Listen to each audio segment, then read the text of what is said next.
Board सतगुरु रामपाल जी परमेश्वर जी की जय हो।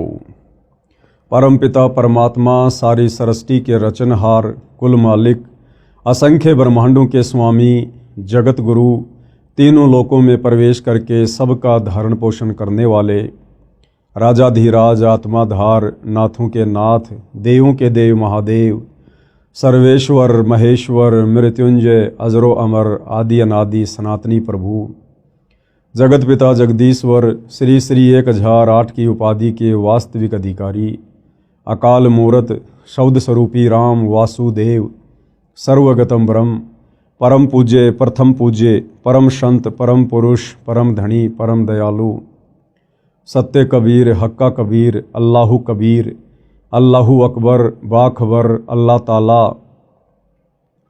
जगत के तारणहार, जगत के मुक्तिदाता, जगत के जगन्नाथ, हारे के सहारे, हिंदुओं के राम, मुसलमानों के अल्लाह, सिखों के वाहिगुरु, ईसाइयों के मसीह, दया के सागर दयानिधि, करुणा के सागर करुणानिधि, स्वयंभू परिभू, संकट मोचन, कष्ट हरण, मंगल करण, दुख भंजन, अविगत कबीर, निर्विकार निर्विषम परमात्मा, अलय अलेख सतगुरु, आदि अनादि सतगुरु, असली मर्यादा पुरुषोत्तम, असली राम, असली कृष्ण, असली घनश्याम, असली मुरारी, राजाओं के राजा, महाराजाओं के महाराजा, शहंशाहों के शहंशाह, सम्राटों के सम्राट, भगवानों के भगवान, अल्लाहों के अल्लाह, प्रभुओं के प्रभु, मसीहाओं के मसीह, सच्चे वाहिगुरु, बाबाओं के बाबा, पीरों के पीर, सेठों के सेठ, जगत सेठ, सावड़सा सेठ, सर्वगुण संपन्न, अनंत कोटि कलाओं के स्वामी, अनंत कोटि ब्रह्मांडों के नायक,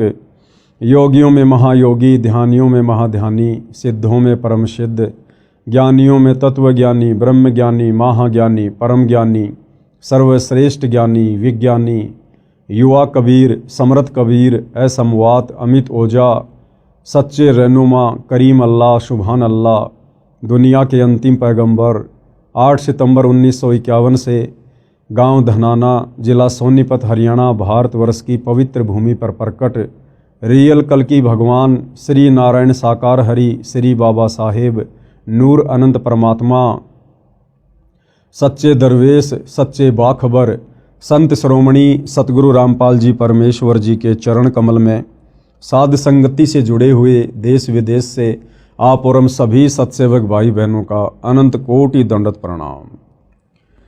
भाई और बहनों, बहुत बड़ी रजा, बहुत बड़ी मेहर पूज्य गुरुदेव भगवान की, परमेश्वर रामपाल जी की, जिनके शुभ आशीर्वाद से, विशेष आशीर्वाद से, उन्हीं के कर कमल से लिखित पवित्र पुस्तक हिंदू साहिबान नहीं समझे गीता वेद पुराण, इस पवित्र पुस्तक के ऊपर वीडियो बनाने की श्रृंखला शुरू हुई है।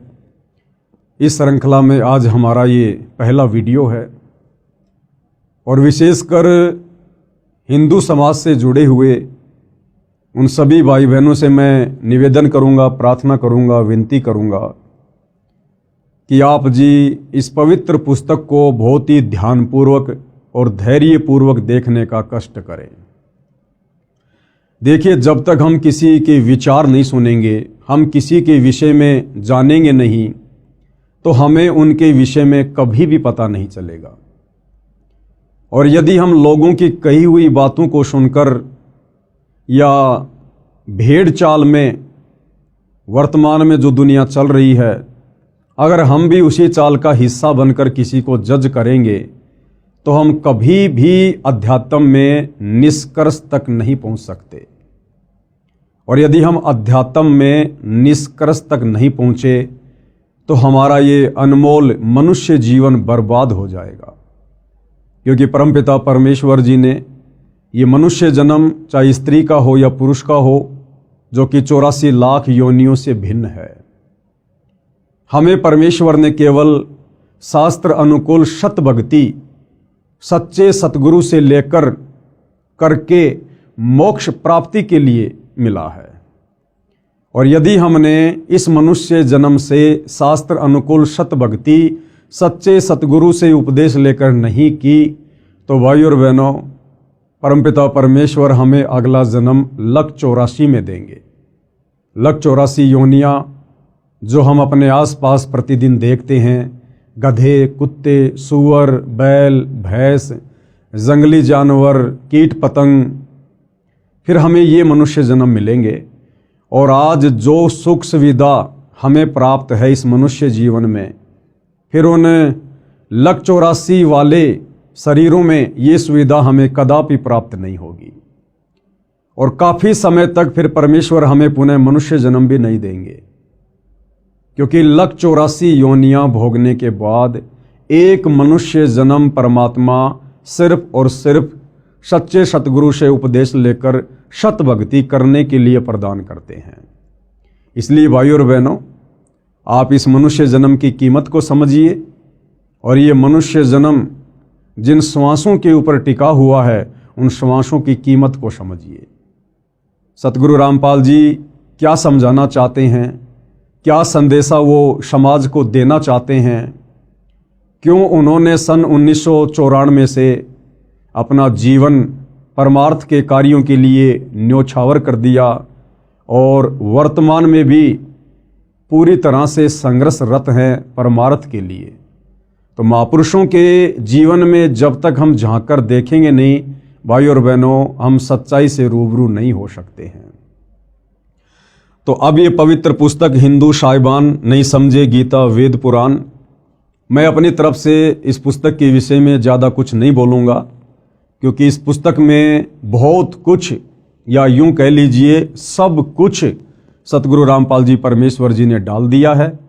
आपने सिर्फ घर बैठे इस पुस्तक को ध्यानपूर्वक प्रतिदिन रात्रि 9 बजे मुझ पवन दास के फेसबुक पेज पवन दास इस लाइव के ऊपर अपनी आंखों से देखकर जज करना है।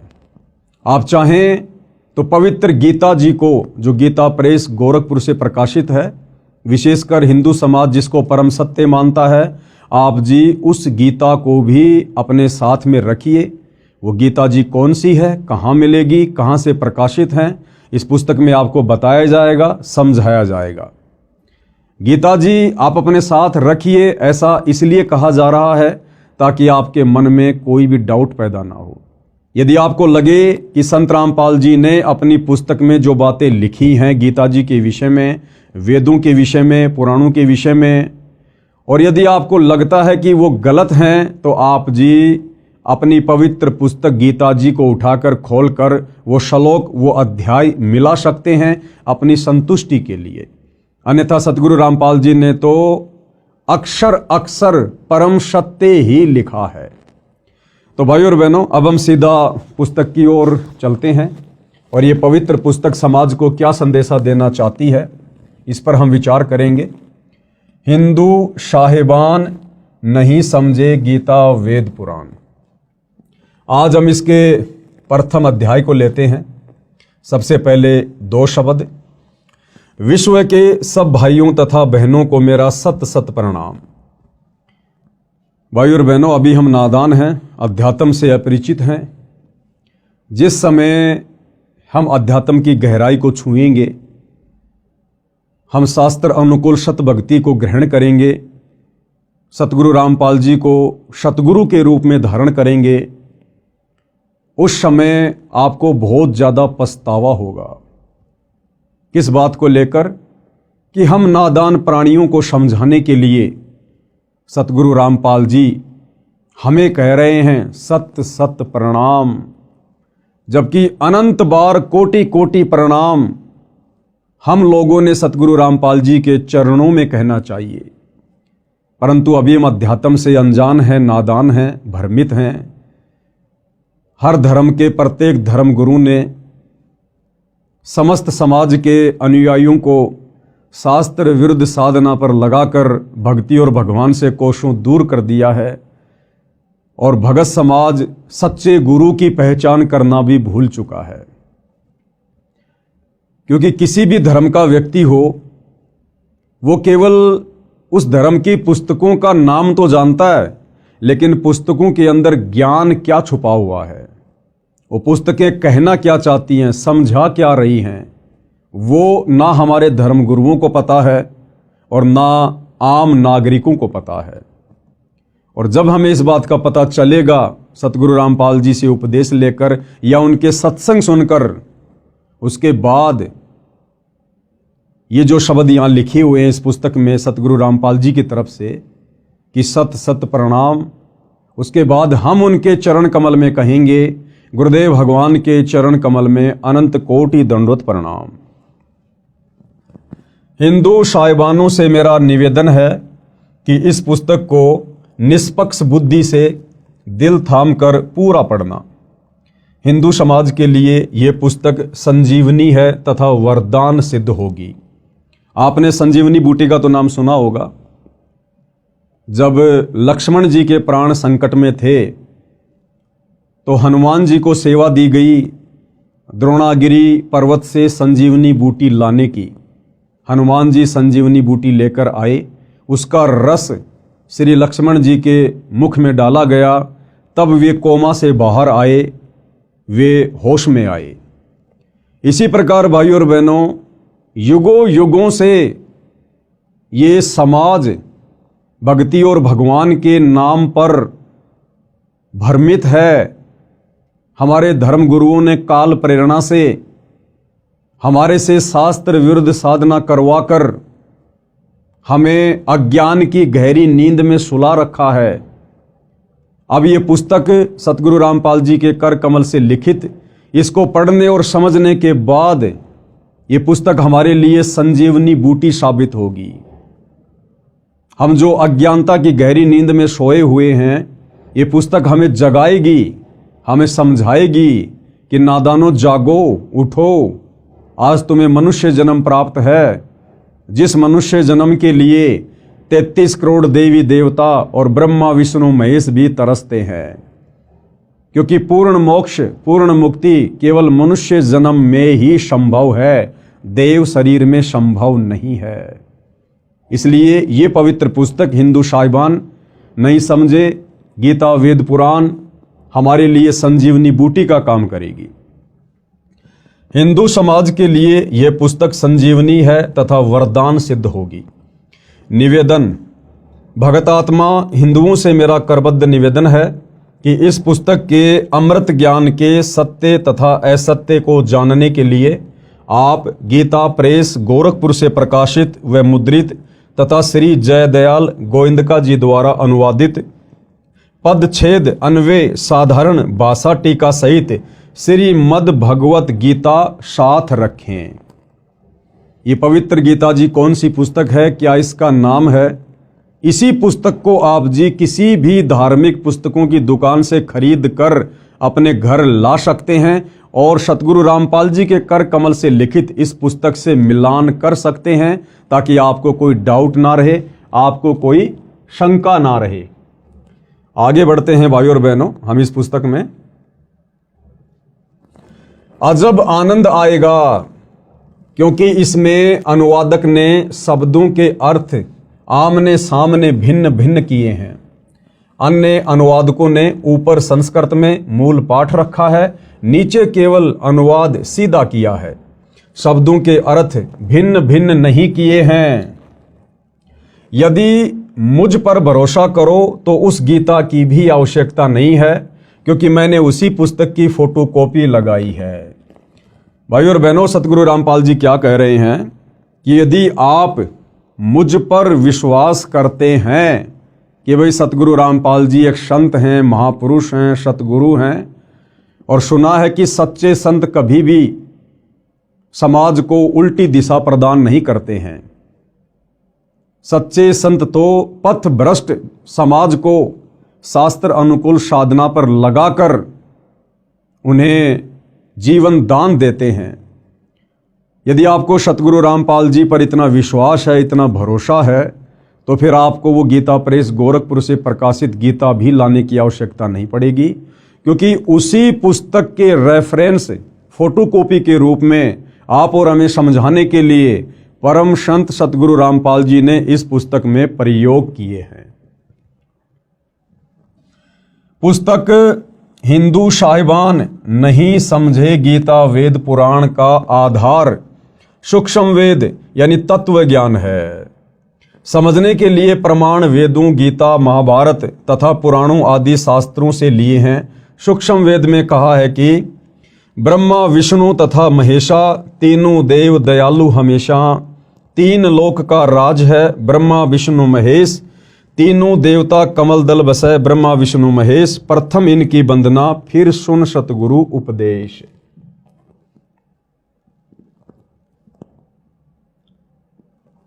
अर्थात सूक्ष्म वेद में अध्यात्म का संपूर्ण ज्ञान है। भाई और बहनों ध्यान देना, यहां पर सतगुरु रामपाल जी ने इस पुस्तक का आधार बताया है सूक्ष्म वेद। अब ये सूक्ष्म वेद क्या है, 99% समाज इस बात से अपरिचित है। हमने तो केवल 4 वेदों के नाम सुने हैं, यजुर्वेद, ऋग्वेद, अथर्ववेद, सामवेद। अब ये 5वां वेद कौन सा आ गया? ये 5वां वेद इन चारों वेदों का बाप है, इनका पिता है।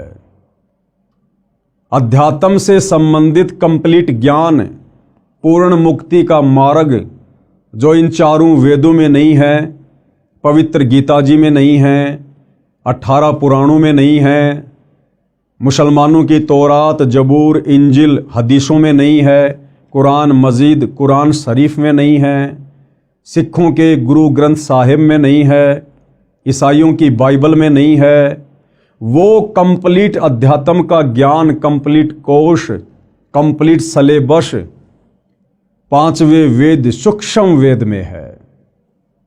सूक्ष्म वेद यानी जब जब ये कबीर परमात्मा सतलोक से चलकर धरती पर सशरीर प्रकट होते हैं, संत रूप में लीला करते हैं, अपनी आत्माओं तक तत्व ज्ञान पहुंचाते हैं, उस ज्ञान को भाई और बहनों कुछ उनके फॉलोअर्स के द्वारा संग्रहित कर लिया जाता है एक पुस्तक के रूप में, ग्रंथ के रूप में।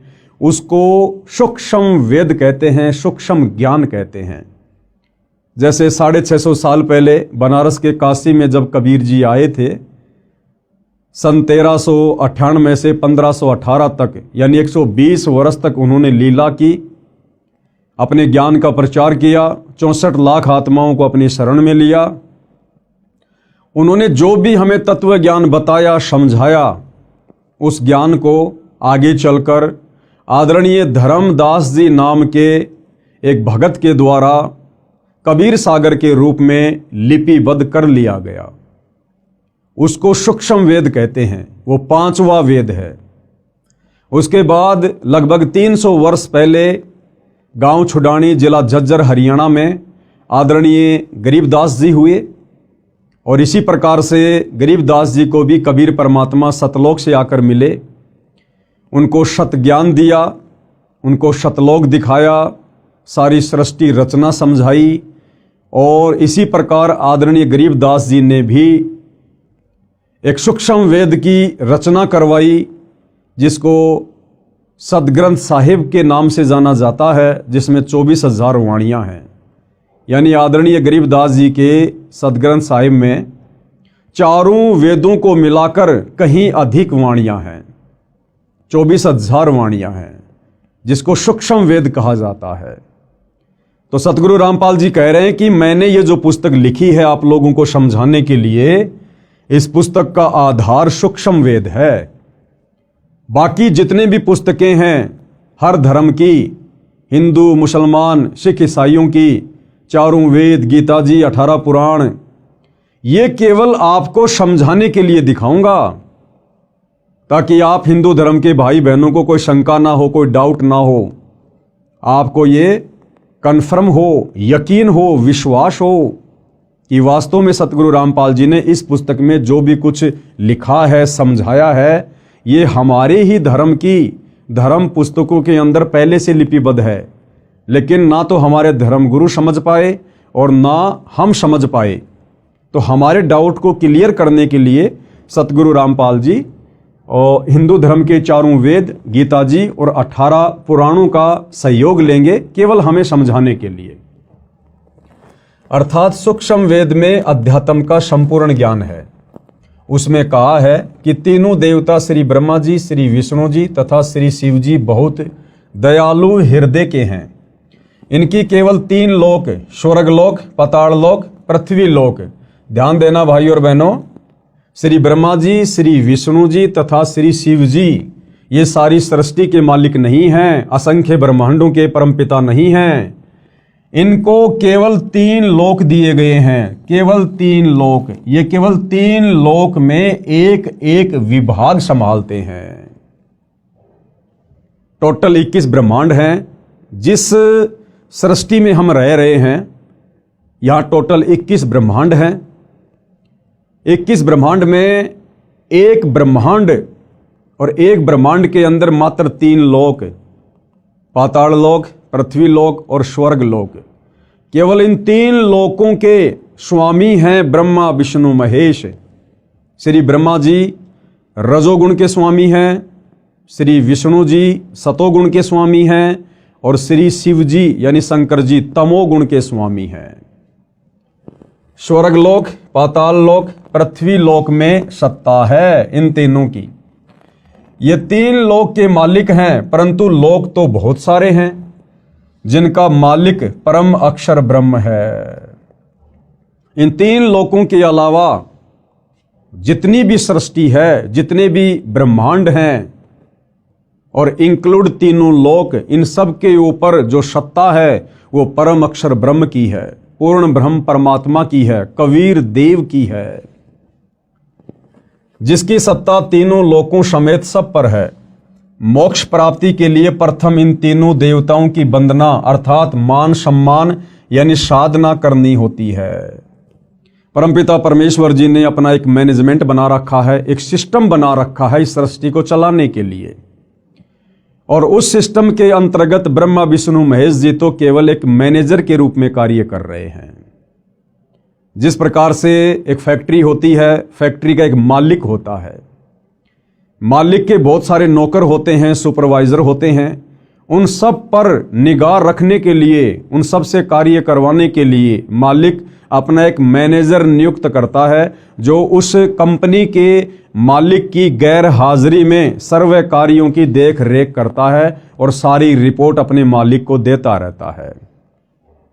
इसी प्रकार ये जो पूरी कायनात है, मुसलमान धर्म में जिसको कायनात कहते हैं, हिंदू भाई बहन जिसको सृष्टि कहते हैं, इस पूरी सृष्टि का, इस पूरी कायनात का मालिक एक ही है, कबीर भगवान। गीता जी में जिसको परम अक्षर ब्रह्म की संज्ञा दी गई है, यानी सर्वश्रेष्ठ परमात्मा, उत्तम परमात्मा। और ये जो ब्रह्मा विष्णु महेश जी हैं, ये उस परम अक्षर ब्रह्म के एक ब्रह्मांड में 3 लोकों में केवल एक एक विभाग पर मैनेजर की पदवी पर नियुक्त हैं। रजोगुण विभाग ब्रह्मा जी के अंडर में, शतोगुण विभाग श्री विष्णु जी के अंडर में और तमोगुण विभाग श्री शंकर जी के अंडर में।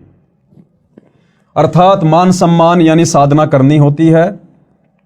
फिर सतगुरु का उपदेश सुनो जो परम अक्षर ब्रह्म की पूजा साधना बताएगा। उस संत से तत्व ज्ञान सुनो। तत्वदर्शी संत पूर्ण मोक्ष प्राप्ति की साधना यानी पूजा बताता है। पूर्ण मोक्ष के लिए इन तीनों देवताओं की शास्त्रोक्त साधना करनी होती है। परंतु पूजा गीता अध्याय 8 श्लोक 3, 8, 9, 10, अध्याय 15 श्लोक 17, अध्याय 18 श्लोक 62 में बताए परम अक्षर ब्रह्म की करनी होती है। भाई और बहनों, साधना में और पूजा में, भक्ति में और पूजा में रात दिन का अंतर होता है। और पूर्ण मोक्ष प्राप्ति के लिए हमने पूजा केवल एक परमपिता परमेश्वर की करनी होती है, परम अक्षर ब्रह्म की, उत्तम पुरुष की, सर्वश्रेष्ठ परमात्मा की। बाकी हम जिस लोक में रह रहे हैं, ब्रह्मा विष्णु महेश यहाँ के मैनेजर हैं तीनों गुणों के, तो हमने साधना इनकी भी करनी पड़ेगी। जिस प्रकार एक प्यासे व्यक्ति को अपनी प्यास बुझाने के लिए जल की आवश्यकता पड़ती है, जब तक उसको जल नहीं मिलेगा उसकी तृप्ति नहीं हो सकती। अब जल मिलेगा हैंड पंप से, तो हमने हैंड पंप की साधना करनी पड़ेगी। हमने हैंड पंप की साधना करनी पड़ेगी। हमने उसको काम में लेना पड़ेगा, हमने उसको चलाना पड़ेगा, उसके हत्थे को ऊपर नीचे करना पड़ेगा, तब जाकर हमें वो मूल वस्तु जल प्राप्त होगा। तो इसी प्रकार भाइयों और बहनों, पूर्ण मोक्ष के लिए, पूर्ण मुक्ति के लिए, सनातन परम धाम सतलोक में जाने के लिए हमने पूजा तो करनी पड़ेगी परम अक्षर ब्रह्म की, कबीर देव की, लेकिन उसके लिए हमने साधना करनी पड़ेगी यहाँ के तीनों देवताओं की। हमारा ये जो मनुष्य शरीर है, स्त्री या पुरुष का, इसमें कमल दल हैं जिनमें देवी देवताओं का वास है। आगे चलकर इसी पुस्तक में हम पढ़ेंगे। तो हमने केवल साधना करनी है ब्रह्मा विष्णु महेश जी की, जबकि पूजा सतगुरुदेव के बताए अनुसार परम अक्षर ब्रह्म की ही करने से हमारी मुक्ति होगी, हमारा मोक्ष होगा। परम अक्षर ब्रह्म को गीता अध्याय 8 श्लोक 9 तथा अध्याय 15 श्लोक 17 में गीता ज्ञान देने वाले ने अपने से अन्य बताया है। अब वो परम अक्षर ब्रह्म कौन है, उत्तम पुरुष कौन है, पूजा के योग्य एक परमात्मा कौन है, उसकी जानकारी गीता के ज्ञान देने वाले भगवान ने। अब आप जी गीता का ज्ञान देने वाला भगवान श्री कृष्ण जी को मानते हैं, या श्री विष्णु जी को मानते हैं, या काल ब्रह्म को मानते हैं, ये आपको स्पष्ट रूप से उस समय पता चलेगा जब आप सतगुरु रामपाल जी के सत्संग सुनना शुरू करेंगे, या फिर इस पुस्तक को धैर्य पूर्वक पूरा पढ़ेंगे, जितने भी वीडियो बनेंगे। तो गुरुदेव भगवान कह रहे हैं कि वो जो परम अक्षर ब्रह्म है, केवल उसी की पूजा का विधान है। उस परम अक्षर ब्रह्म को गीता के ज्ञान देने वाले भगवान ने अपने से अन्य बताया है। यानी इस पवित्र पुस्तक गीता जी का ज्ञान देने वाला भगवान अर्जुन से कह रहा है कि अर्जुन, मेरी भक्ति से पूर्ण मुक्ति नहीं है, पूर्ण मोक्ष नहीं है। अगर तुझे सनातन परम धाम में जाना है, पूर्ण मोक्ष प्राप्त करना है, तुझे कभी भी लक 84 में गधा कुत्ता सूअर नहीं बनना है, नरक में स्वर्ग में नहीं जाना है।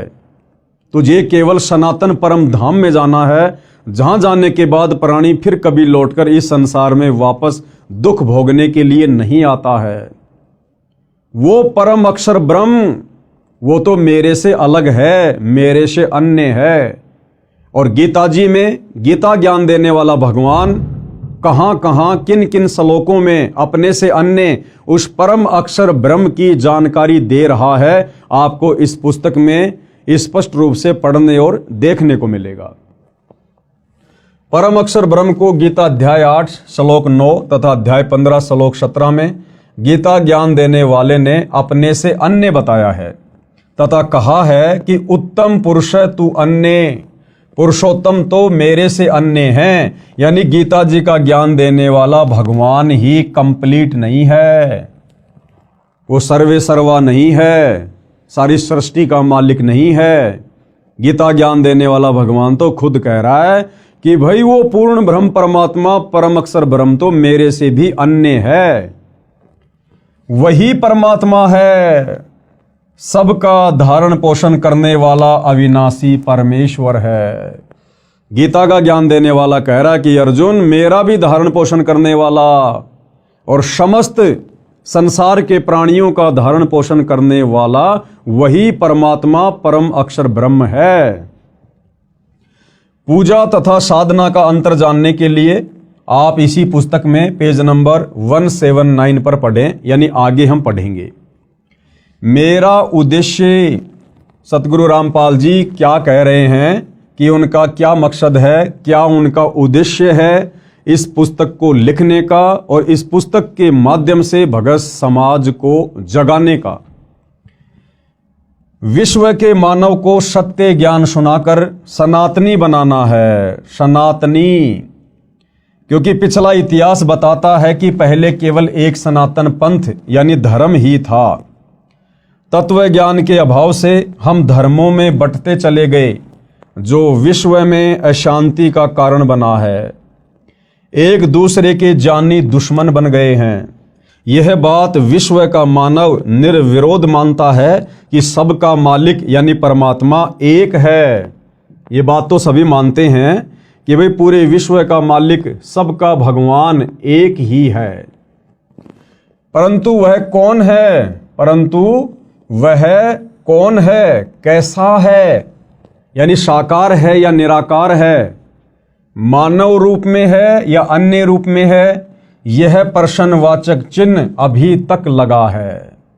जैसे भाइयों और बहनों, कोई व्यक्ति चाहे किसी की भी पूजा करता है, किसी भी धर्म का है, जैसे हिंदू धर्म की हम बात करें, एक व्यक्ति को सारा जीवन बीत जाता है देवी देवताओं की पूजा करते हुए, ब्रह्मा विष्णु महेश की पूजा करते हुए, और जब उस व्यक्ति के ऊपर कोई विशेष आपत्ति, विशेष संकट आता है और जब उसका कहीं कोई समाधान नहीं निकलता है, तो अंत में वो व्यक्ति थक हार कर अंतरात्मा से पुकार करता है कि हे सच्चे परमात्मा, हे सबके मालिक। उस समय वो व्यक्ति भूल जाता है कि मैं तो ब्रह्मा जी का पुजारी हूं, मैं शंकर जी और विष्णु जी का पुजारी हूं, मैं तो देवी देवताओं का पुजारी हूं। उस समय वो व्यक्ति अंतरात्मा से यही पुकार करता है कि हे सच्चे मालिक, हे सबके परमात्मा, हे भगवान। क्योंकि आत्मा उसको आभास है कि परमात्मा तो एक ही है। आत्मा अगर एक है तो उसको पैदा करने वाला परमात्मा भी एक ही है। इसी प्रकार मुसलमान धर्म से जुड़े भाई बहन चाहे कितनी ही मज़ार पूजें, कितना ही मस्जिदों में जाएं, अंत में जब उन पर विशेष आपत्ति आती है तो वो यही कहते हैं, हे अल्लाह, हे सच्चे मौला, हे सबके बादशाह। उस समय वो भूल जाते हैं कि हम अजमेर जाया करते थे चादर चढ़ाने, हम फला फला मज़ार पर जाया करते थे चादर चढ़ाने। उस समय उन आत्माओं को केवल एक परमात्मा याद आता है, क्योंकि हम सभी उसी परमपिता परमेश्वर की आत्माएं हैं। भले आज हमारे को काल ने, शैतान ने विभिन्न धर्मों में, जातियों में, संप्रदायों में, पंथों में बांट दिया है, लेकिन भाइयों और बहनों, वो आत्मा का बंटवारा नहीं कर सकता। और अब वो समय आ गया है उस एक परमपिता परमेश्वर को पहचानने का, जानने का। तो क्या कह रहे हैं गुरुदेव भगवान कि परमात्मा के विषय में, भगवान के विषय में, कि भगवान साकार है या निराकार है, मानव रूप में है या अन्य रूप में है। कहते हैं अभी तक इस बात पर प्रश्नवाचक चिन्ह लगा हुआ है। इस पुस्तक में वह प्रश्नवाचक चिन्ह पूर्ण रूप से हटा दिया है। सत्य को ग्रहण करना, असत्य से किनारा करना एक नेक मानव का परम कर्तव्य बनता है। यानी सत्य को स्वीकार करना और असत्य को दूर कर देना, ये एक सभ्य इंसान का, सभ्य मानव का, वो चाहे हिंदू हो, मुसलमान हो, सिख हो, ईसाई हो, ये उसका परम कर्तव्य बनता है। और जब बात हो हमारे आत्म कल्याण की, तो भाइयों और बहनों, फिर झूठ की नाव में भला कौन बैठना पसंद करेगा। इस पुस्तक में एक शब्द भी चारों वेदों व वेदों के सार श्रीमद् भगवत गीता, पुराणों तथा सूक्ष्म वेद से बाहर नहीं है। ये जो पवित्र पुस्तक सतगुरु रामपाल जी ने अपने कर कमल से लिखकर समाज में प्रस्तुत की है, इस पुस्तक में आपको जो भी ज्ञान मिलेगा, विशेषकर हिंदू धर्म से जुड़े भाई बहनों को कंप्लीट ज्ञान हमारे हिंदू धर्म के पवित्र धर्म ग्रंथों के अंदर वाला ही है। और जो ज्ञान इन चारों वेदों में और गीता जी में, 18 पुराणों में नहीं है, वो ज्ञान फिर 5वें वेद सूक्ष्म वेद में है, कबीर सागर में और आदरणीय गरीबदास जी के सदग्रंथ साहिब में। तो इन धर्म ग्रंथों के अलावा आपको किसी भी प्रकार की उआबाई या झूठी बातें इस पुस्तक में देखने को या सुनने को कतई नहीं मिलेगी। सूक्ष्म वेद में बताया है कि विश्व के सभी जीवात्मा परम शांति वाले सनातन परम धाम में उस परमात्मा के पास रहते थे, जिसके विषय में गीता अध्याय 18 श्लोक 62 में कहा है कि हे भारत, तू सर्व भाव से उस परमेश्वर की शरण में जा। गीता जी का ज्ञान देने वाला भगवान, जिसको हिंदू समाज के भाई बहनों ने अपना परमात्मा मान लिया था, वो गीता जी का ज्ञान देने वाला भगवान भी कह रहा है कि हे भारत, यानी हे अर्जुन, तू सर्व भाव से, यानी हर प्रकार से, और सारी भक्ति छोड़कर, ब्रह्मा विष्णु महेश की भक्ति छोड़कर, देवी देवताओं की भक्ति छोड़कर, और गीता का ज्ञान देने वाले काल ब्रह्म की भक्ति छोड़कर सर्व भाव से उस परमेश्वर की शरण में जा। कौन से परमेश्वर की शरण में? परम अक्षर ब्रह्म की शरण में। उसकी कृपया से ही तू परम शांति को तथा शाश्वत स्थानम सनातन परम धाम यानी सत्य लोक को प्राप्त होगा। उसकी कृपा से ही तू परम शांति। अब भाइयों और बहनों, परम शांति क्या होती है? जब तक हम इस मनुष्य जन्म में हैं, इस पृथ्वी पर हैं, या ये मनुष्य छोड़कर यदि हम ऊपर के लोकों में देवी देवता भी बन गए, ब्रह्मा विष्णु महेश भी बन गए, तो भी हमारे को यहां परम शांति नहीं हो सकती काल के लोक में। आप जी ब्रह्मा विष्णु महेश के जीवन चरित्र को देखते हैं, पढ़ते हैं। ब्रह्मा विष्णु महेश भी राक्षसों के साथ में युद्ध करते हैं, लड़ाई झगड़ा करते हैं। 33 करोड़ देवी देवताओं के राजा इंद्र, ये भी हमेशा राक्षसों के साथ युद्ध करते रहते हैं। कभी राक्षस विजय हो जाते हैं तो देवी देवताओं को अपने पद छोड़कर जंगलों में जाना पड़ता है, धक्के खाने पड़ते हैं। आपने सुना होगा कि रावण ने अपनी सिद्धि शक्ति से अपनी समस्त राक्षस सेना को आकाश में उड़ाकर और देवताओं के ऊपर धावा बोल दिया, आक्रमण कर दिया, और रावण ने 33 करोड़ देवी देवताओं को हराकर बंदी बना लिया और अपनी कारागार में डाल दिया था।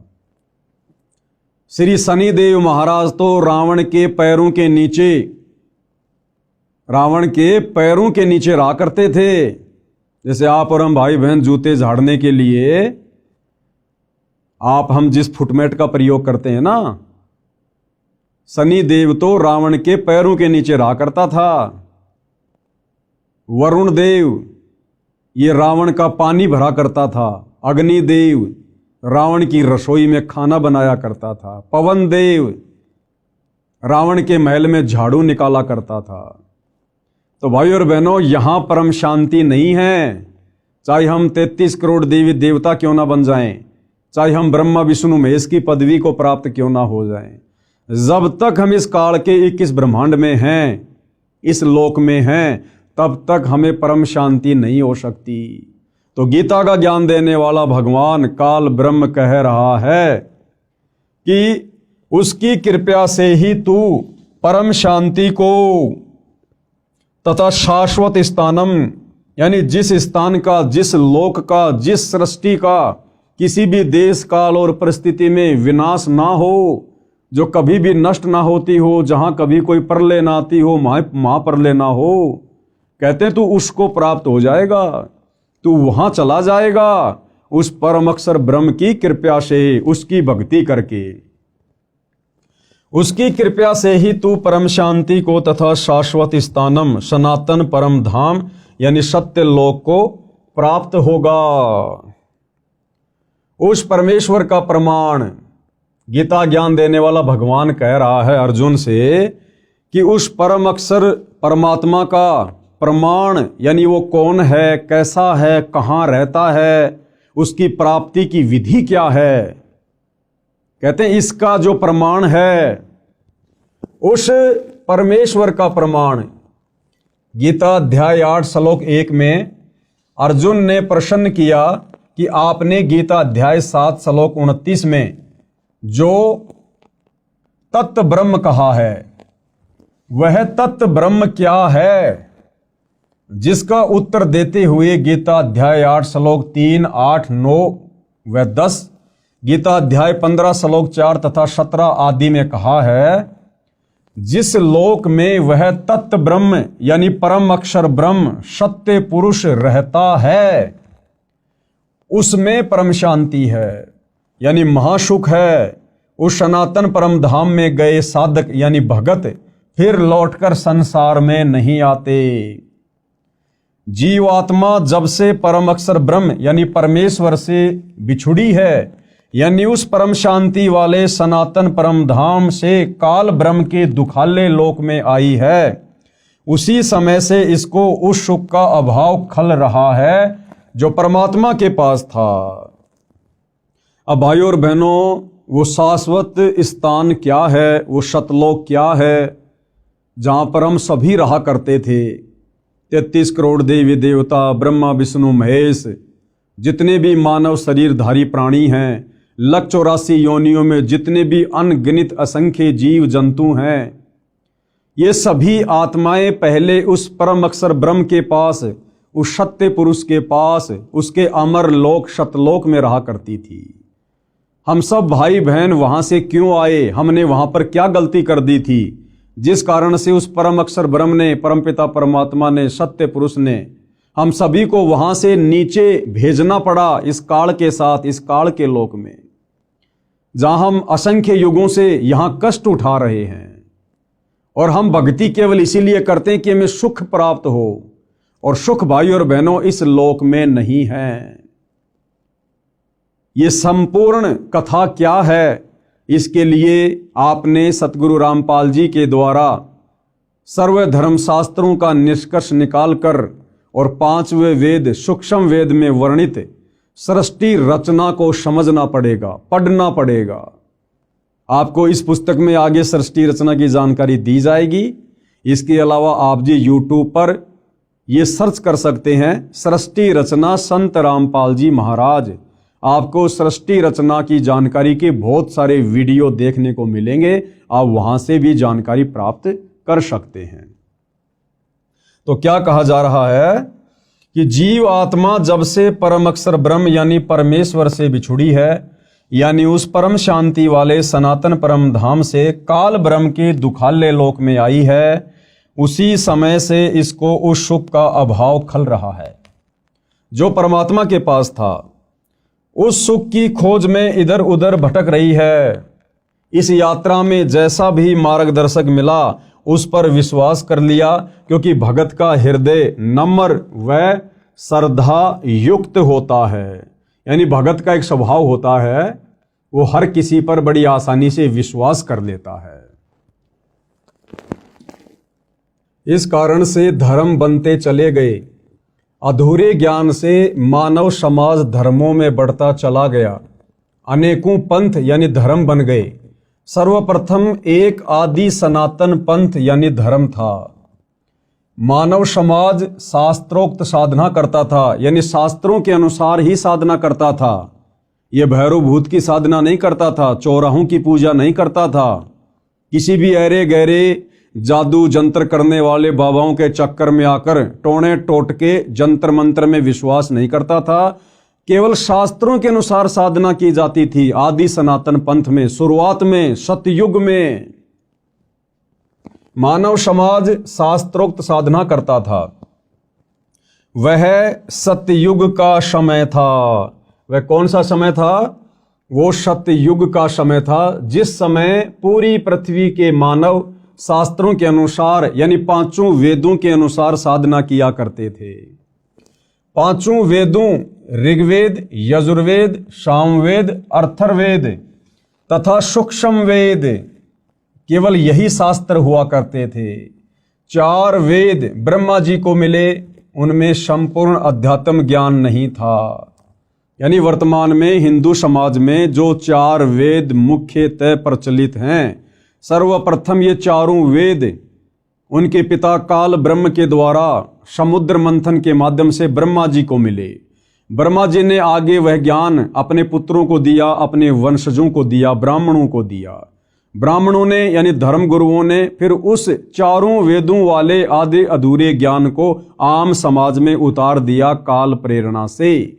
क्योंकि भाइयों और बहनों, ये 21 ब्रह्मांड का स्वामी काल जो गीता जी का ज्ञान दे रहा है श्री कृष्ण जी के अंदर प्रवेश करके, ये नहीं चाहता है कि कोई भी प्राणी मेरे इस लोक से मुक्ति प्राप्त करके सच्ची साधना करके सतलोक चला जाए, जन्म और मरण के झंझट से सदा के लिए मुक्त हो जाए। ये कभी नहीं चाहता है। ये ऐसा क्यों करता है? ये हमारी मुक्ति क्यों नहीं चाहता है? इसके लिए आपको सृष्टि रचना बहुत ही धैर्य पूर्वक सुननी पड़ेगी, समझनी पड़ेगी। 4 वेद ब्रह्मा जी को मिले, उनमें संपूर्ण अध्यात्म ज्ञान नहीं था। परम अक्षर ब्रह्म सतयुग में लीला करने के लिए शिशु रूप धारण करके आए। अब भाइयों और बहनों, इन चारों वेदों में कंप्लीट ज्ञान नहीं है, इसलिए कंप्लीट ज्ञान देने के लिए, अध्यात्म का संपूर्ण ज्ञान देने के लिए वो परम अक्षर ब्रह्म कबीर परमेश्वर, वेदों में जिनका नाम है कबीर परमात्मा, कबीर देव, जिसको परम अक्षर ब्रह्म भी कहते हैं, सत्य पुरुष भी कहते हैं, वो परमात्मा स्वयं ही चलकर फिर इस पृथ्वी पर शिशु रूप में प्रकट होता है, आप और हमें वो सत्य ज्ञान बताने के लिए, तत्व ज्ञान बताने के लिए, पूर्ण मुक्ति का रास्ता दिखाने के लिए।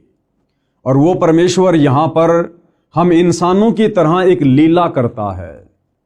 भाइयों और बहनों, यदि हम इंसानों को ज्ञान समझाना है तो परमेश्वर हम इंसानों के बीच में इंसान ही बनकर आते हैं। वे तो परमात्मा हैं, समर्थ हैं, वो तो जो चाहे सो कर सकते हैं, कोई भी रूप धारण कर सकते हैं। उनके पास तो अनंत कोटि सिद्धियां होती हैं, वो तो समस्त सिद्धियों के स्वामी हैं। वो परमेश्वर तो हाथी का रूप भी धारण कर लेगा, लेकिन क्या हम इंसान उस हाथी की भाषा समझने में समर्थ हैं? बिल्कुल नहीं। इसलिए उस परमपिता परमेश्वर ने, परम अक्षर ब्रह्म ने, सत्य पुरुष ने, कबीर देव ने, सर्वश्रेष्ठ परमात्मा ने हम मनुष्यों को समझाने के लिए मनुष्यों जैसी लीला करते हुए शिशु रूप में धरती पर प्रकट होना पड़ता है। और वो परमात्मा सतयुग में भी आता है, प्रकट होता है, लीला करता है, अपना ज्ञान बताता है। त्रेता युग में भी आता है, अनेकों बार आता है, बार बार आता है। द्वापर में भी आता है, कलयुग में भी 650 साल पहले कबीर दास नाम से आए हमें ज्ञान समझाने के लिए। उस परमेश्वर जी की वाणी है कि सतयुग में सत सुकृत कह टेरा, त्रेता नाम मुनिंदर मेरा, द्वापर में करुणा में कहाया और कलयुग में नाम कबीर धराया। सतयुग में वो सत्य पुरुष परम अक्षर ब्रह्म कबीर देव सत सुकृत ऋषि के नाम से प्रकट हुए, त्रेता में मुनिंदर ऋषि के नाम से प्रकट हुए, द्वापर में करुणा में ऋषि के नाम से प्रकट हुए और कलयुग में 650 वर्ष पहले कबीर नाम से प्रकट हुए। अधिक जानकारी हम आगे इस पुस्तक में पढ़ेंगे। परम अक्षर ब्रह्म सतयुग में लीला करने के लिए शिशु रूप धारण करके आए, बड़े होकर सूक्ष्म वेद का प्रचार किया। सूक्ष्म वेद यानी 5वें वेद का जो ज्ञान चारों वेदों में नहीं है, वो सूक्ष्म वेद को वो कबीर परमात्मा शिशु रूप में प्रकट होकर धीरे धीरे मनुष्य के बच्चे की लीला करते हुए बड़ा होकर अपने मुख कमल से वाणियां बोल बोल कर चौपाइयों में, दोहों में, लोकोक्तियों में आप और हमें समझाता है, जिसको सूक्ष्म वेद कहते हैं, तत्व ज्ञान कहते हैं। बड़े होकर सूक्ष्म वेद का प्रचार किया। तब तक उस समय के ऋषियों ने चारों वेदों वाला ज्ञान पढ़ लिया था। सूक्ष्म वेद वाला कुछ ज्ञान चारों वेदों में न होने के कारण उसको गलत माना। अब इन चारों वेदों में वो सूक्ष्म वेद वाला ज्ञान नहीं है, तभी तो इन चारों वेदों के ज्ञान को आधा अधूरा कहा जाता है, इन चारों वेदों को अनकंप्लीट कहा जाता है।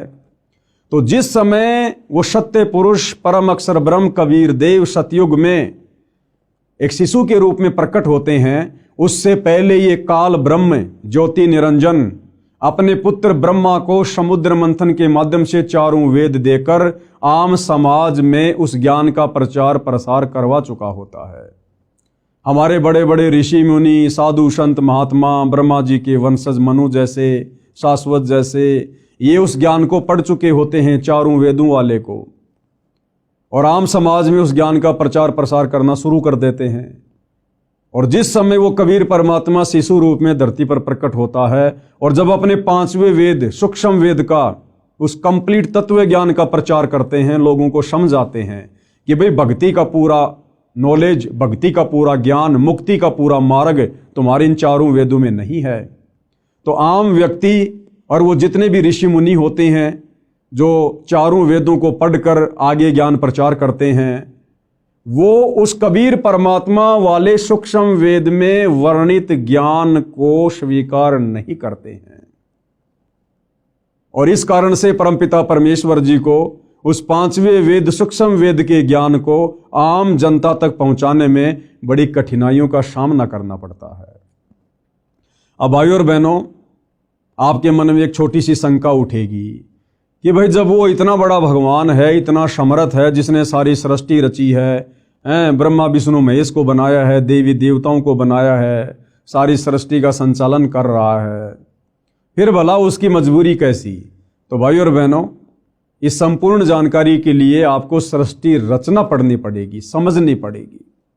उसके बाद आपको समझ में आएगा कि अपने द्वारा रची गई सृष्टि में जो नियम वो परमात्मा बनाता है या बनाकर इस काल ब्रह्म को देता है, उन नियमों को वो परमात्मा स्वयं भी नहीं तोड़ता है, जिस कारण से परमेश्वर इस प्रकार की लीला करते हैं। और भी उसके पीछे बहुत सारे रीजन होते हैं, ये ज्ञान हम तक पहुंचाने के लिए, वो हमें आगे पता चलेगा। तब तक उस समय के ऋषियों ने चारों वेदों वाला ज्ञान पढ़ लिया था। सूक्ष्म वेद वाला कुछ ज्ञान चारों वेदों में न होने के कारण उसको गलत माना, इसलिए सूक्ष्म वेद को धीरे धीरे छोड़ दिया। परंतु लगभग 1 लाख वर्ष तक सतयुग में शास्त्रोक्त भक्ति की गई। इसके पश्चात शास्त्र विधि त्याग कर मनमाना आचरण प्रारंभ हो गया। यानी सतयुग में 1 लाख वर्ष तक शुरुआत में शास्त्रोक्त साधना थी, सूक्ष्म वेद वाली साधना थी, लेकिन आगे चलकर आम जनता के ऊपर उन ऋषि मुनियों के द्वारा बताए गए चारों वेदों वाले ज्ञान का ज्यादा प्रभाव रहा, जिस कारण से सतयुग में 1 लाख वर्ष के बाद में वो शास्त्रोक्त साधना धीरे धीरे समाप्त होती चली जाती है। इसके पश्चात शास्त्र विधि त्याग कर मनमाना आचरण प्रारंभ हो गया। गीता अध्याय 16 श्लोक 23-24 में कहा है कि जो व्यक्ति शास्त्र विधि को त्याग कर अपनी इच्छा से मनमाना आचरण करता है, क्या कहा गया है गीता अध्याय 16 श्लोक 23-24 में, कि जो व्यक्ति शास्त्र विधि को त्याग कर और मनमाना आचरण करता है। मनमाना आचरण क्या? शास्त्रों में बताई गई साधना को त्याग कर किसी और के कहने से मनमुखी भक्ति करना, साधना कहना, उसको कहते हैं शास्त्र विधि को त्याग कर मनमाना आचरण करना, जैसे कि वर्तमान में पूरा विश्व कर रहा है। सतगुरु रामपाल जी के भक्तों को छोड़कर पूरा विश्व शास्त्र विधि को त्याग कर गीता अध्याय 16 श्लोक नंबर 23-24 के अनुसार मनमाना आचरण कर रहा है।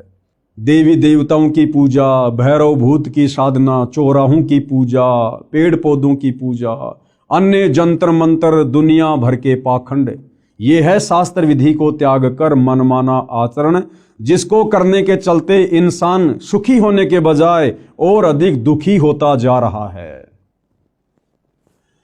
तो गीता अध्याय 16 श्लोक 23 के अनुसार जो व्यक्ति शास्त्र विधि को त्याग कर मनमाना आचरण करता है, उसको नए सिद्धि प्राप्त होती है। सिद्धि यानी उसका कोई भी कार्य सिद्ध नहीं होता है।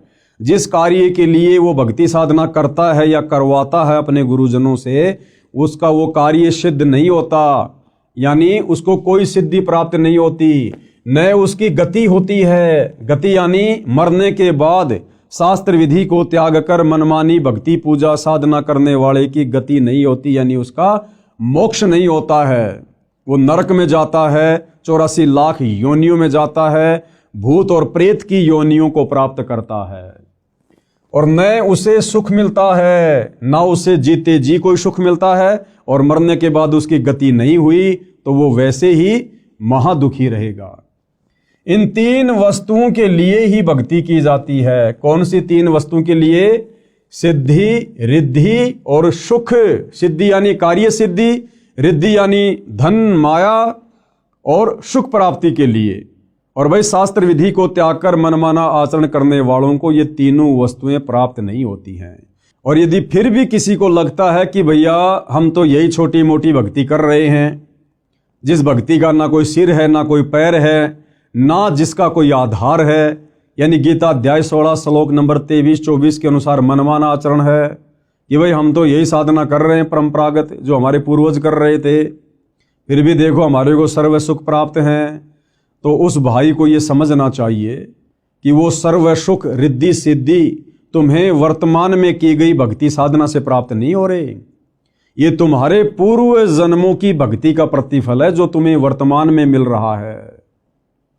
तुम्हारी वर्तमान साधना से तुम्हें कोई किसी प्रकार का लाभ नहीं हो सकता है। ये जब कभी तुम्हें पहले मनुष्य जन्म प्राप्त था और उस समय तुमने जो और जैसी थोड़ी बहुत शास्त्रों के अनुसार शत भक्ति की, उस शत भक्ति के कारण तुम्हारी जो भक्ति कमाई तुम्हारे भक्ति वाले अकाउंट में जमा हो गई थी, वर्तमान मनुष्य जन्म में केवल तुम्हें उसी भक्ति से वो लाभ हो रहे हैं। जिस प्रकार भाइयों और बहनों, आपने लाइट में इन्वर्टर लगाकर बैटरी को फुल चार्ज कर लिया और लाइट अचानक से चली गई, लाइट अचानक से चली गई, आपका इन्वर्टर अभी भी उस पलक में लगा हुआ है, उस पॉइंट में लगा हुआ है जिसमें लाइट नहीं आ रही है, और आपके पंखे भी चल रहे हैं, आपकी बैटरी भी चल रही है, क्योंकि आपका इन्वर्टर काम कर रहा है, भले लाइट चली गई। अब कोई व्यक्ति ये कहे भैया ये तुम्हारी जो लाइट है, तुम्हारी जो पंखे हैं ना, ये लाइट से नहीं चल रहे, बिजली से नहीं चल रहे, क्योंकि बिजली तो आ ही नहीं रही। और वो व्यक्ति कहेगी नहीं, ये लाइट से ही चल रहे हैं, देखो मैंने मेरा इन्वर्टर लाइट में लगा रखा है। भाइयों और बहनों, वर्तमान में लाइट नहीं आ रही है, लेकिन लाइट में चार्जर लगाकर उसने जो बैटरी चार्ज कर रखी थी, उस बैटरी से फिलहाल उसको वो सुविधा मिल रही है, पंखे चल रहे हैं, ट्यूब जल रही है। और जब वो बैटरी डिस्चार्ज हो जाएगी, उस समय उसकी सारी सुविधाएं स्वतः बंद हो जाएगी। ठीक इसी प्रकार भाइयों और बहनों, वर्तमान में सतगुरु रामपाल जी के भक्तों के अलावा पृथ्वी पर कोई भी प्राणी, वो चाहे पृथ्वी लोक में हो चाहे देवलोक में हो, वो शास्त्र अनुकूल शत भक्ति नहीं कर रहे हैं। और फिर भी यदि उन्हें सर्व सुख प्राप्त हैं, तो किसी पूर्व जन्म में उन्होंने जो शास्त्र अनुकूल शत भक्ति की थी, अपनी जो बैटरी चार्ज की थी, आज अपनी खुद की वो बैटरी चार्ज की गई भक्ति कमाई खा रहे हैं, खर्च कर रहे हैं। चाहे कोई सरपंच बना हुआ है, चाहे कोई एमएलए है, एमपी है, मंत्री है, मुख्यमंत्री है, प्रधानमंत्री है या राष्ट्रपति है, जो व्यक्ति वर्तमान में सतगुरु रामपाल जी को सतगुरु धारण करके सत भक्ति नहीं कर रहा है, वो व्यक्ति अपने पूर्व जन्मों की भक्ति मलाई खा रहा है, खर्च कर रहा है। और एक दिन वो बैटरी डिस्चार्ज होगी और फिर उस व्यक्ति के ऊपर वो समस्त आपत्तियां, आपदाएं आनी शुरू हो जाएंगी, जो एक भक्तिहीन प्राणी के ऊपर ऑलरेडी आ रही है। इसलिए भाइयों और बहनों, सत भक्ति रूपी चार्जर वर्तमान में पूरी पृथ्वी पर केवल सतगुरु रामपाल जी के पास में है।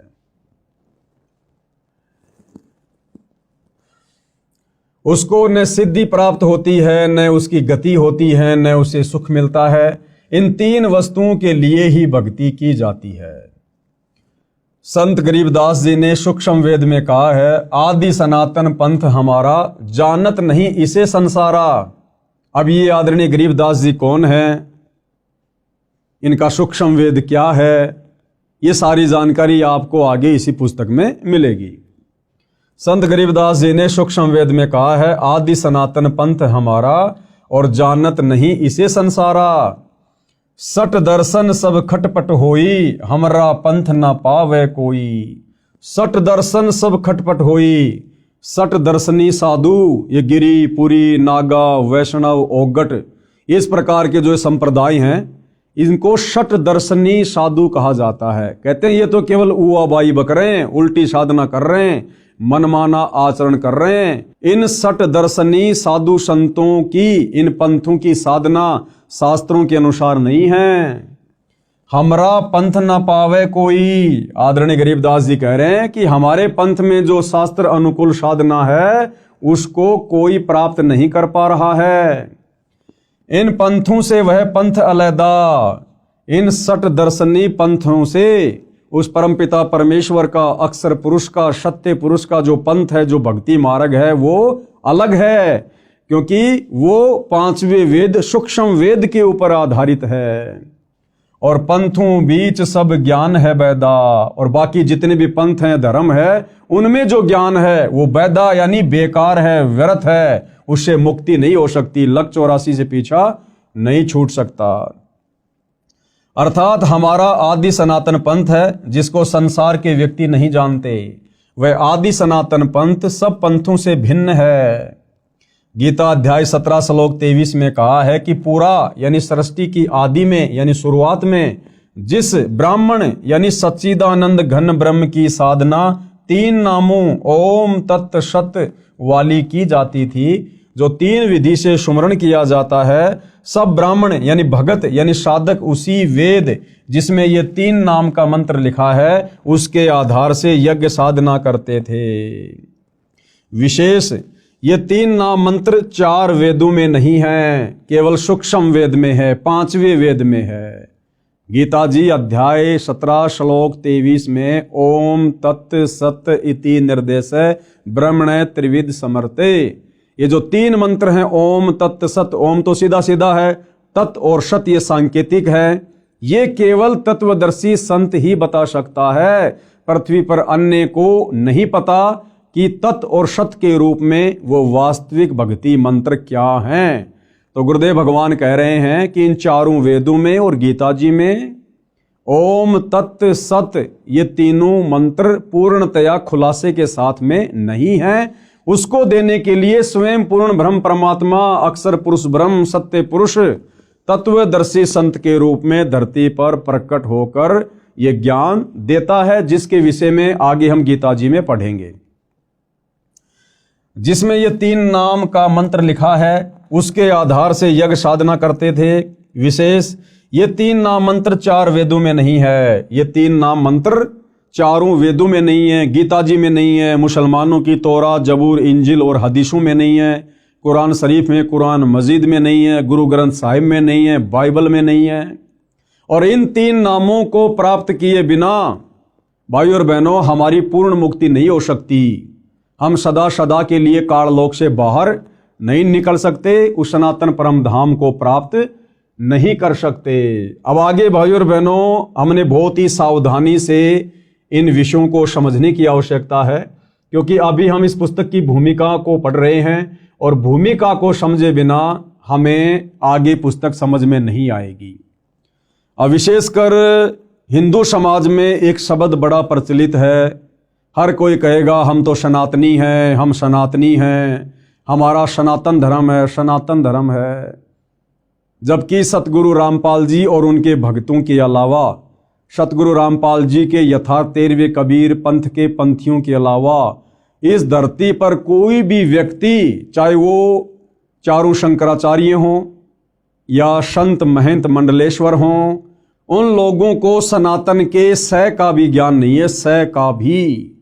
ये सनातन क्या है, सनातनी धर्म क्या है, सनातनी पूजा क्या है, अब आपको विस्तार से सुनने और समझने को मिलेगा। गीता अध्याय 4 श्लोक 1 और 2 में स्पष्ट किया है कि हे अर्जुन, यह योग यानी गीता वाला अर्थात चारों वेदों वाला ज्ञान, योग यानी ज्ञान भक्ति, मैंने सूर्य से कहा था। बहुत सारे भाई बहन अपनी नासमझी के चलते, अपने आधे अधूरे आध्यात्मिक ज्ञान के चलते गीता जी के अध्याय 4 श्लोक 1 और 2 में जो स्पष्ट किया गया है कि हे अर्जुन, ये योग यानी ज्ञान, गीता वाला ज्ञान अर्थात चारों वेदों वाला ज्ञान, क्योंकि ये जो गीता जी है ये चारों वेदों का सार है, चारों वेदों का निष्कर्ष है। चार वेद मिलाकर बहुत मोटे हो जाते हैं, इसलिए ये वेदों वाला ज्ञान ये गीता जी के रूप में कन्वर्ट कर दिया गया। तो चार वेद कहो या गीता जी कहो, बात एक ही है, चारों वेदों का सार है गीता जी। तो गीता ज्ञान देने वाला भगवान अर्जुन से कह रहा है कि भाई ये जो गीता वाला ज्ञान है ना, ये जो भक्ति की जानकारी है ना, ये सबसे पहले मैंने सूर्य देव को बताई थी, सूर्य देव को समझाई थी, ये ज्ञान सबसे पहले मैंने उसको दिया था। अब बहुत सारे भाई बहन कह देंगे कि भाई ये सूर्य जो आग का गोला है ये भला कैसे ज्ञान समझेगा। भाई यहां पर उस आग के गोले सूर्य को ज्ञान समझाने की बात नहीं कही जा रही। 33 करोड़ देवी देवताओं में एक देव है जिसका नाम है सूर्य देव। ये जो आग का गोला सूर्य है जो हमें रोशनी देता है, ये एक अलग वस्तु है। और इस आग के गोले सूर्य देव के ऊपर जिस देवता का कंट्रोल है, यानी जिस देवता के अंतर्गत ये विभाग आता है, वो सूर्य देव अलग है, वो एक देवता अलग है। जिस प्रकार जल का देवता है वरुण देव, तो जल अलग है, वरुण देव अलग है। वायु का देवता है पवन देव, तो पवन देव अलग है और वो वायु, वो डिपार्टमेंट अलग है। जिस प्रकार भाइयों और बहनों परिवहन मंत्री होता है, परिवहन मंत्री, अब परिवहन मंत्री कोई ट्रेन, बस या अन्य कोई साधन थोड़ी होता है।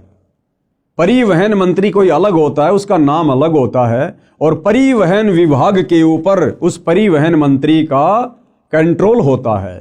इसी प्रकार ये जो आग का गोला सूर्य है ये अलग है और इस आग के गोले सूर्य के ऊपर जिस देवता का कंट्रोल है वो सूर्य देव अलग है। वो आप और हमारी तरह मनुष्य शरीर में है, वो देव शरीर में है। तो ये ज्ञान सबसे पहले गीता ज्ञान देने वाले भगवान ने, ब्रह्म ने इस सूर्य देव को बताया था। सूर्य ने अपने पुत्र मनु से कहा, मनु ने अपने पुत्र इक्ष्वाकु को कहा। इसके बाद ये ज्ञान कुछ राज ऋषियों ने समझा, उसके पश्चात ये ज्ञान नष्ट हो गया, यानी लुप्त हो गया। फिर यानी ये चारों वेदों वाला ज्ञान भी धीरे धीरे आगे चलकर नष्ट होता चला गया। जैन संस्कृति कोश नामक पुस्तक में पेज नंबर 175 177 पर कहा है कि तीर्थकर ऋषभ देव की जीवन घटनाएं, तीर्थकर ऋषभ देव की जीवन घटनाएं। तीर्थकर ऋषभ देव अंतिम कुलकर नाभिराज के पुत्र थे। उनकी माता मरु देवी थी। वे इक्ष्वाकु वंशी नाभिराज अयोध्या के एक लोकप्रिय राजा थे। तरुण यानी युवा होने पर नाभिराज ने ऋषभ देव का विवाह सुनंदा और सुमंगला से कर दिया। सुनंदा ने तेजस्वी पुत्र बाहुबली और पुत्री सुंदरी को जन्म दिया और सुमंगला ने भरत सहित 99 पुत्रों और ब्राह्मी पुत्री को जन्म दिया। समय आने पर ऋषभ देव ने भरत को अयोध्या का, बाहुबली को तक्षशिला का और शेष युवराजों को उनकी योग्यता अनुसार राज्य सौंपकर संसार त्याग दिया और दीक्षा लेकर साधना में लीन हो गए। साधना काल में पाणिपात्री ऋषभ देव 1 वर्ष तक निराहार रहे, यानी भूखे रहे। बाद में बाहुबली के पुत्र श्रेयांश कुमार ने इक्षु रस यानी गन्ने का रस देकर उनकी इस निराहार व्रति को तोड़ा। लगातार 1000 वर्ष तक तपस्या करने वाले मुनि ऋषभ देव ने अंत में केवल ज्ञान प्राप्त किया और धर्म देशना यानी नाम उपदेश देना प्रारंभ कर दिया। प्रथम धर्म देशना भरत के पुत्र मरीचि को दी, जो बाद में जैन धर्म के 24वें तीर्थकर महावीर वर्धमान बने। पवित्र गीता में क्या कहा है, कृपया पढ़ें व विचार करें। गीता अध्याय 6 श्लोक 16 में कहा है कि हे अर्जुन, यह योग यानी भक्ति साधना न तो बिल्कुल न खाने वाले की, यानी जो व्यक्ति व्रत रखता है, कुछ भी नहीं खाता है, गीता जी कह रही है कि उस व्यक्ति की भक्ति साधना कभी भी सफल नहीं हो सकती। बिल्कुल भी न खाना यानी व्रत रखना। यह योग यानी भक्ति साधना न तो बिल्कुल न खाने वाले की यानी व्रत करने वाले की सिद्ध होती है, यानी बिल्कुल भी सिद्ध नहीं होगी, न अधिक खाने वाले की, न अधिक सोने वाले की, न अधिक जागने वाले की सिद्ध होती है। ध्यान देने योग्य, आगे गुरुदेव क्या कह रहे हैं कि ध्यान देने योग्य बातें हैं। श्री ऋषभ देव जी ने गीता ज्ञान यानी चारों वेदों शास्त्रों में बताई साधना की विपरीत शास्त्र विधि को त्याग कर मनमाना आचरण अपनी इच्छा से किया, जिसे कोई लाभ नहीं हुआ, न होना था। यानी ऋषभ देव जी जो कि सतयुग में हुए थे, ऋषभ देव जी ने शास्त्रों में वर्णित साधना को त्याग कर यानी चारों वेदों में जो भक्ति साधना लिखी हुई है उसका त्याग करके और मनमाना आचरण करना शुरू कर दिया था और 1000 वर्ष तक वो निराहार रहे। और उसके बाद जब उन्होंने सबसे पहले नाम उपदेश देना शुरू किया तो सबसे पहला उपदेश ऋषभ देव जी ने अपने पोते मारीच को दिया, मारीची को दिया। और वही मारीची वाली आत्मा आगे चलकर जैन धर्म में 24वें तीर्थ कर महावीर स्वामी कहलाए। तो विचार करो भाई और बहनों, जब सतयुग में ऋषभ देव जी शास्त्र विधि को त्याग कर मनमाना आचरण करना शुरू कर चुके थे, तो उनसे उपदेश प्राप्त मारीची वाली आत्मा जो आगे चलकर जैन धर्म में 24वें तीर्थकर बने महावीर स्वामी, भला उनके पास में वेदों वाली साधना कहां से होगी। और जैन धर्म की पुस्तक है आओ जैन धर्म को जाने, उस पुस्तक में तो साफ साफ लिखा हुआ है कि महावीर स्वामी ने अपने जीवन काल में 363 पाखंड मत चलाए। 363 पाखंड मत यानी शास्त्र विधि को त्याग के मनमाना आचरण। श्री ऋषभ देव जी ने गीता ज्ञान यानी चारों वेदों में बताई साधना के विपरीत शास्त्र विधि को त्याग कर मनमाना आचरण अपनी इच्छा से किया, जिससे कोई लाभ नहीं हुआ, ना होना था।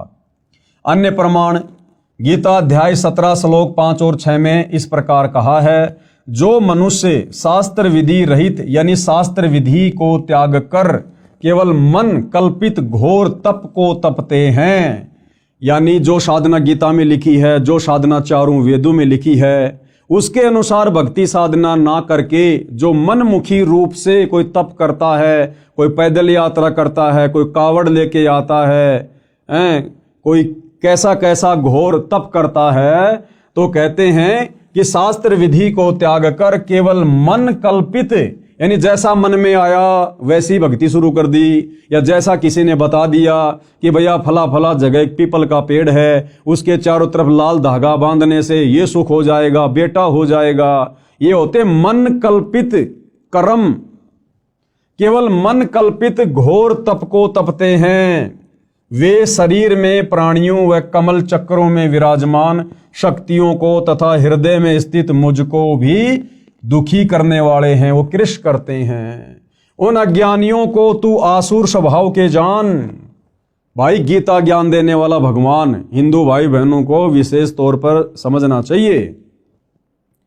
ये गीता जी का ज्ञान पढ़ाया जा रहा आपको, कौन सा अध्याय है, कौन सा श्लोक है, आगे चलकर आपको गीता प्रेस गोरखपुर से प्रकाशित उस गीता के पेज भी दिखाए जाएंगे आपकी संतुष्टि के लिए।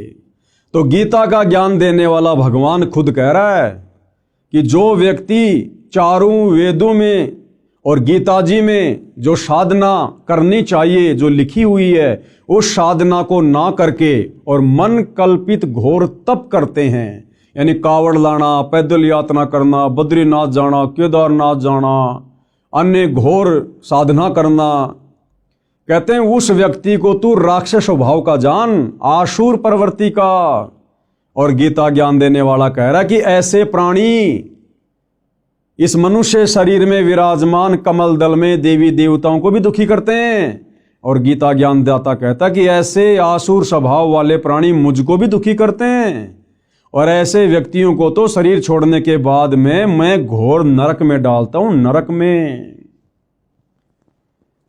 गीता अध्याय 17 श्लोक 5 और 6 में इस प्रकार कहा है, जो मनुष्य शास्त्र विधि रहित यानी शास्त्र विधि को त्याग कर केवल मन कल्पित घोर तप को तपते हैं, वे शरीर में प्राणियों व कमल चक्रों में विराजमान शक्तियों को तथा हृदय में स्थित मुझको भी दुखी करने वाले हैं, वो कृष करने वाले हैं।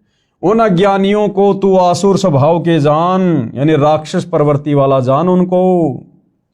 उपरोक्त गीता शास्त्र के उल्लेख से स्पष्ट हो जाता है कि इक्ष्वाकु वंशी नाभिराज तक यानी सत्य युग में लगभग 1 लाख वर्ष तक वेदों यानी गीता वाले ज्ञान अनुसार पूजा की जाती थी। यानी सतयुग में जिस समय अयोध्या के राजा नाभिराज थे, उस समय शास्त्रों के अनुसार साधना की जाती थी। लेकिन नाभिराज के बाद जब अयोध्या के राजा ऋषभ देव जी बने, तो ऋषभ देव जी ने ये चारों वेदों वाली साधना को त्याग दिया था और मनमाना आचरण करना शुरू कर दिया था। उपरोक्त गीता शास्त्र के उल्लेख से स्पष्ट हो जाता है कि इक्ष्वाकु वंशी नाभिराज तक यानी सतयुग में लगभग 1,00,000 वर्ष तक वेदों यानी गीता वाले ज्ञान अनुसार पूजा की जाती थी। उसके पुत्र ऋषभदेव जी से यानी नाभिराज के पुत्र ऋषभदेव जी से शास्त्र विधि त्याग कर मनमाना आचरण प्रारंभ हुआ। यानी जैन भाई जिसे अपना प्रथम तीर्थकर कहते हैं ऋषभदेव, उस ऋषभदेव ने सतयुग से ही चारों वेदों वाली साधना को छोड़कर मनमुखी साधना शुरू कर दी थी।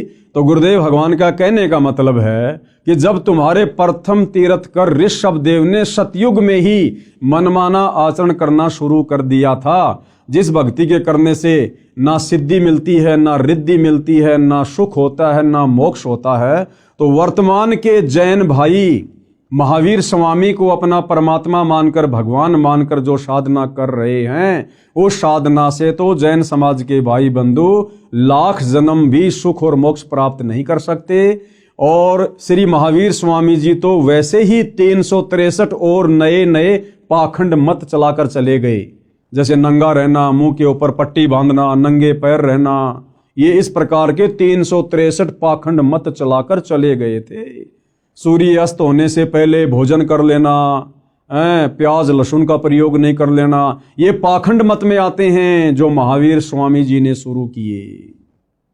और सनातनी पूजा का अंत हुआ, यानी सतयुग में जब से ऋषभदेव जी ने शास्त्र विधि को त्याग कर मनमानी साधना शुरू की, उसी समय से सनातनी पूजा का अंत हुआ, उसी समय से सनातनी पूजा समाप्त हो गई थी। श्री ऋषभदेव जी की पूजा यानी घोर तप करना वेदों के अनुसार साधना नहीं है, इसलिए ऋषभदेव जी की भक्ति शास्त्र विधि त्याग कर मनमाना आचरण था, जिससे उनका जीवन नष्ट हो गया था। यानी ऋषभदेव जी 84 लाख योनियों में चले गए फिर गधे कुत्ते सुअर बनने के लिए, उनका मोक्ष नहीं हुआ। प्रमाण श्रीमद् भागवत सुधा सागर सुख सागर उस पुराण में इस प्रकार है। क्या लिखा हुआ है? एक समय ऋषभदेव जी मुख में पत्थर का टुकड़ा लेकर नग्न अवस्था में वन में घूम रहे थे। जंगल में आग लग गई, उस दावानल में ऋषभदेव जी जलकर मर गए। यह पौराणिक कथा है। क्या ये गति यानी मुक्ति हो गई? उसी समय से ये शास्त्र विधि त्याग कर मनमाना आचरण सब ऋषि जन करने लगे। प्रमाण के लिए किसी भी पुराण को पढ़ो, लिखा है कि उस ऋषि ने इतने वर्ष घोर तप किया, उसने इतने वर्ष तक तप किया आदि आदि, फिर वे शास्त्र विधि विरुद्ध साधक ऋषिजन अपना अपना अनुभव जो शास्त्र विरुद्ध साधना से हुआ उसका कथन करने लगे। अन्य ऋषिजन एक दूसरे की सुनकर आगे उन्हीं शास्त्रों के विपरीत ज्ञान को सुनाने लगे, जिनसे 18 पुराण बन गए। यानी सतयुग में अयोध्या के राजा ऋषभदेव जी ने चारों वेदों वाली साधना को त्याग कर जो मनमाना आचरण किया, पाखंड किया, आडंबर किया, उसको आधार बनाकर फिर आगे ऋषि मुनि साधु संत महात्माओं ने वैसी भक्ति करनी शुरू कर दी ऋषभदेव जैसी वाली। घर परिवार को छोड़कर संन्यास लेकर जंगलों में चले जाते थे, गुफाओं में रहा करते थे, घोर तप किया करते थे, जिस घोर तप को तपने के लिए गीता जी मना कर रही है। और आगे चलकर उन साधु संत महात्माओं को समाधि अवस्था में जैसा भी अनुभव प्राप्त हुआ, ये काल ऐसे सबको भ्रमित रखता है। और जैसा भी उनको अपनी भक्ति साधना से तप करने से जो भी अनुभव प्राप्त हुआ, उस अनुभव को आगे चलकर उन साधु संत महात्माओं ने आम व्यक्तियों के लिए पुस्तकों के रूप में लिखना शुरू कर दिया, जिससे 18 पुराणों की रचना हुई, 18 पुराण बने।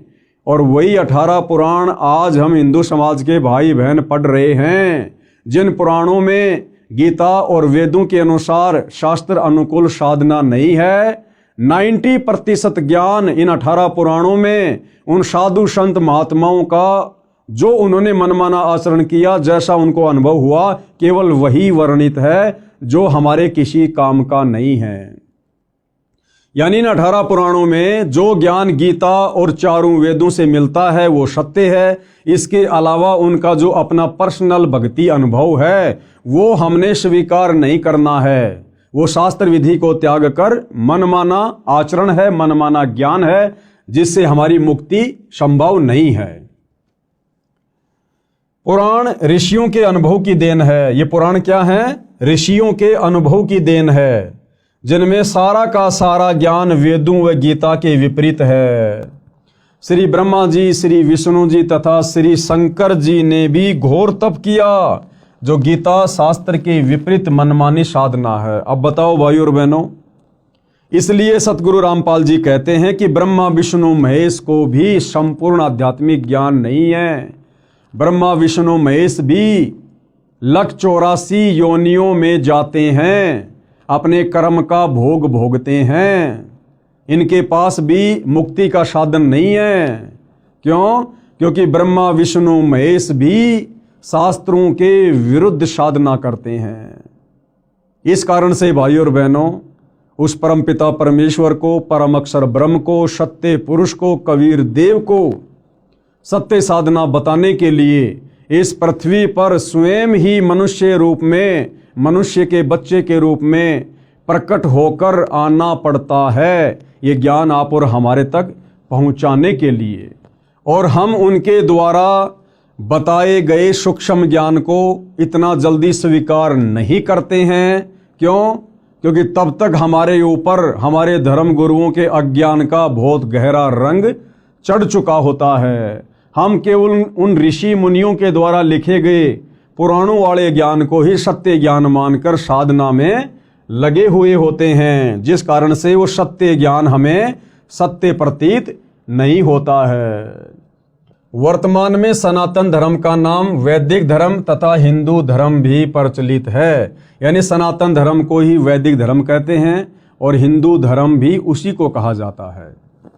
आदि शंकराचार्य जी ने देवी देवताओं की पूजा का विधान बताया और पुराणों के ज्ञान को सनातन धर्म यानी हिंदू धर्म में दृढ़ता के साथ प्रवेश कर दिया। ये जो हिंदू धर्म है, इसकी शुरुआत आदि शंकराचार्य जी से हुई। आदि शंकराचार्य जी आज से लगभग 3200 वर्ष पहले हुए हैं और उन्होंने यहाँ आकर हम प्राणियों को शास्त्रों के विरुद्ध, चारों वेदों के विरुद्ध देवी देवताओं की पूजा पर आधारित कर दिया, जिस कारण से हिंदू धर्म की शुरुआत हुई। आदि शंकराचार्य जी ने देवी देवताओं की पूजा का विधान बताया और पुराणों के ज्ञान को सनातन धर्म यानी हिंदू धर्म में दृढ़ता के साथ प्रवेश कर दिया। गीता अध्याय 4 श्लोक 1 और 2 को फिर पढ़ते हैं, जिनमें गीता ज्ञानदाता ने अर्जुन से कहा है कि मैंने इस योग यानी गीता वाले वेद ज्ञान को, क्योंकि श्रीमद् भगवत गीता चारों वेदों का सार है यानी संक्षिप्त रूप है, इस तथ्य को पूरा हिंदू समाज मानता है। तो गीता ज्ञानदाता ने क्या कहा कि ये गीता वाला ज्ञान, चारों वेदों वाला ज्ञान, सबसे पहले मैंने किसको कहा? सूर्य से कहा था। सूर्य ने अपने पुत्र वैश्वत यानी मनु से कहा और मनु ने अपने पुत्र इक्ष्वाकु से कहा। गीता अध्याय 4 श्लोक 1 में इसका वर्णन है। हे परंतप अर्जुन, इस प्रकार परंपरा से प्राप्त इस योग यानी ज्ञान को, यानी गीता उर्फ वेद ज्ञान को राज ऋषियों ने जाना। किसने जाना? इन राज ऋषियों ने जाना। मनु जैसे ने, वैश्वत जैसे ने, इक्ष्वाकु जैसे ने, ये राजाओं के दरबार में रहा करते थे, उनके धर्मगुरु बनकर, राजगुरु बनकर। तो गीता ज्ञान देने वाला भगवान कह रहा कि हे अर्जुन, इस प्रकार इस ज्ञान को इन राज ऋषियों ने जाना। हे परंतप अर्जुन, इस प्रकार परंपरा से प्राप्त इस योग को यानी गीता उर्फ वेद ज्ञान को राज ऋषियों ने जाना, किंतु उसके बाद वह योग यानी वेद ज्ञान बहुत समय से इस पृथ्वी लोक में नष्ट हो गया यानी लुप्त हो गया।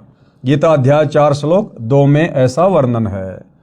ध्यान दें तो श्लोक 2 के मूल पाठ में नष्ट शब्द है, जिसका अर्थ नष्ट हो गया, सटीक अर्थ है। राजा नाभिराज तक सतयुग लगभग 1 लाख वर्ष व्यतीत हो चुका था। यानी जिस समय सतयुग की शुरुआत में राजा नाभिराज अयोध्या के राजा थे, वो लगभग 1,00,000 वर्ष तक अयोध्या के राजा रहे। उस समय तक ये शास्त्रों के अनुसार साधना होती थी, सनातनी पूजा होती थी, चारों वेदों के अनुसार साधना होती थी। और नाभिराज के बाद यानी सतयुग की शुरुआत के 1,00,000 वर्ष बाद फिर ये ज्ञान धीरे धीरे नष्ट होना शुरू हो गया। राजा नाभिराज तक सतयुग लगभग 1,00,000 वर्ष व्यतीत हो गया था। गीता का ज्ञान द्वापर के अंत में यानी कलयुग से लगभग 100 वर्ष पहले बोला गया था। गीता जी का ज्ञान कब बोला गया? कलयुग की शुरुआत से 100 वर्ष पहले यानी द्वापर युग के अंत में, यानी जिस समय सतयुग में नाभिराज अयोध्या के राजा थे उसके लगभग 38 या 39 लाख वर्ष बाद द्वापर के लास्ट में गीता जी का ज्ञान बोला गया। अब भाई और बहनों, सतयुग की शुरुआत में 1,00,000 वर्ष तक वेदों के अनुसार साधना होती थी और द्वापर के अंत तक यानी बीच में जो ये 39 लाख वर्ष का समय है, इस समय केवल शास्त्र विधि को त्याग कर मनमाना आचरण किया जा रहा था, वेदों के विपरीत साधना की जा रही थी। और गीता का ज्ञान बोला गया अब द्वापर के अंत में 39 लाख साल बाद। अब इस गीता में वो वेदों वाला ज्ञान है जो सतगुरु रामपाल जी बता रहे हैं, समझा रहे हैं। तो अब भगत समाज को वो वास्तविक वेदों वाला ज्ञान स्वीकार करने में जो ज्ञान 39 लाख वर्ष तक लुप्त रहा, ना किसी को पता था ना किसी ने बताया, अब सतगुरु रामपाल जी उसी सतयुग वाले वेदों वाले ज्ञान को और वेदों से ऊपर सूक्ष्म वेद के ज्ञान को जब अपने सत्संगों के माध्यम से बताते हैं, समझाते हैं, तो अब किसी भी समाज के व्यक्ति को आसानी से स्वीकार नहीं हो रहा है। सबसे बड़ी विडंबना सतगुरु रामपाल जी के सामने वर्तमान में ये है।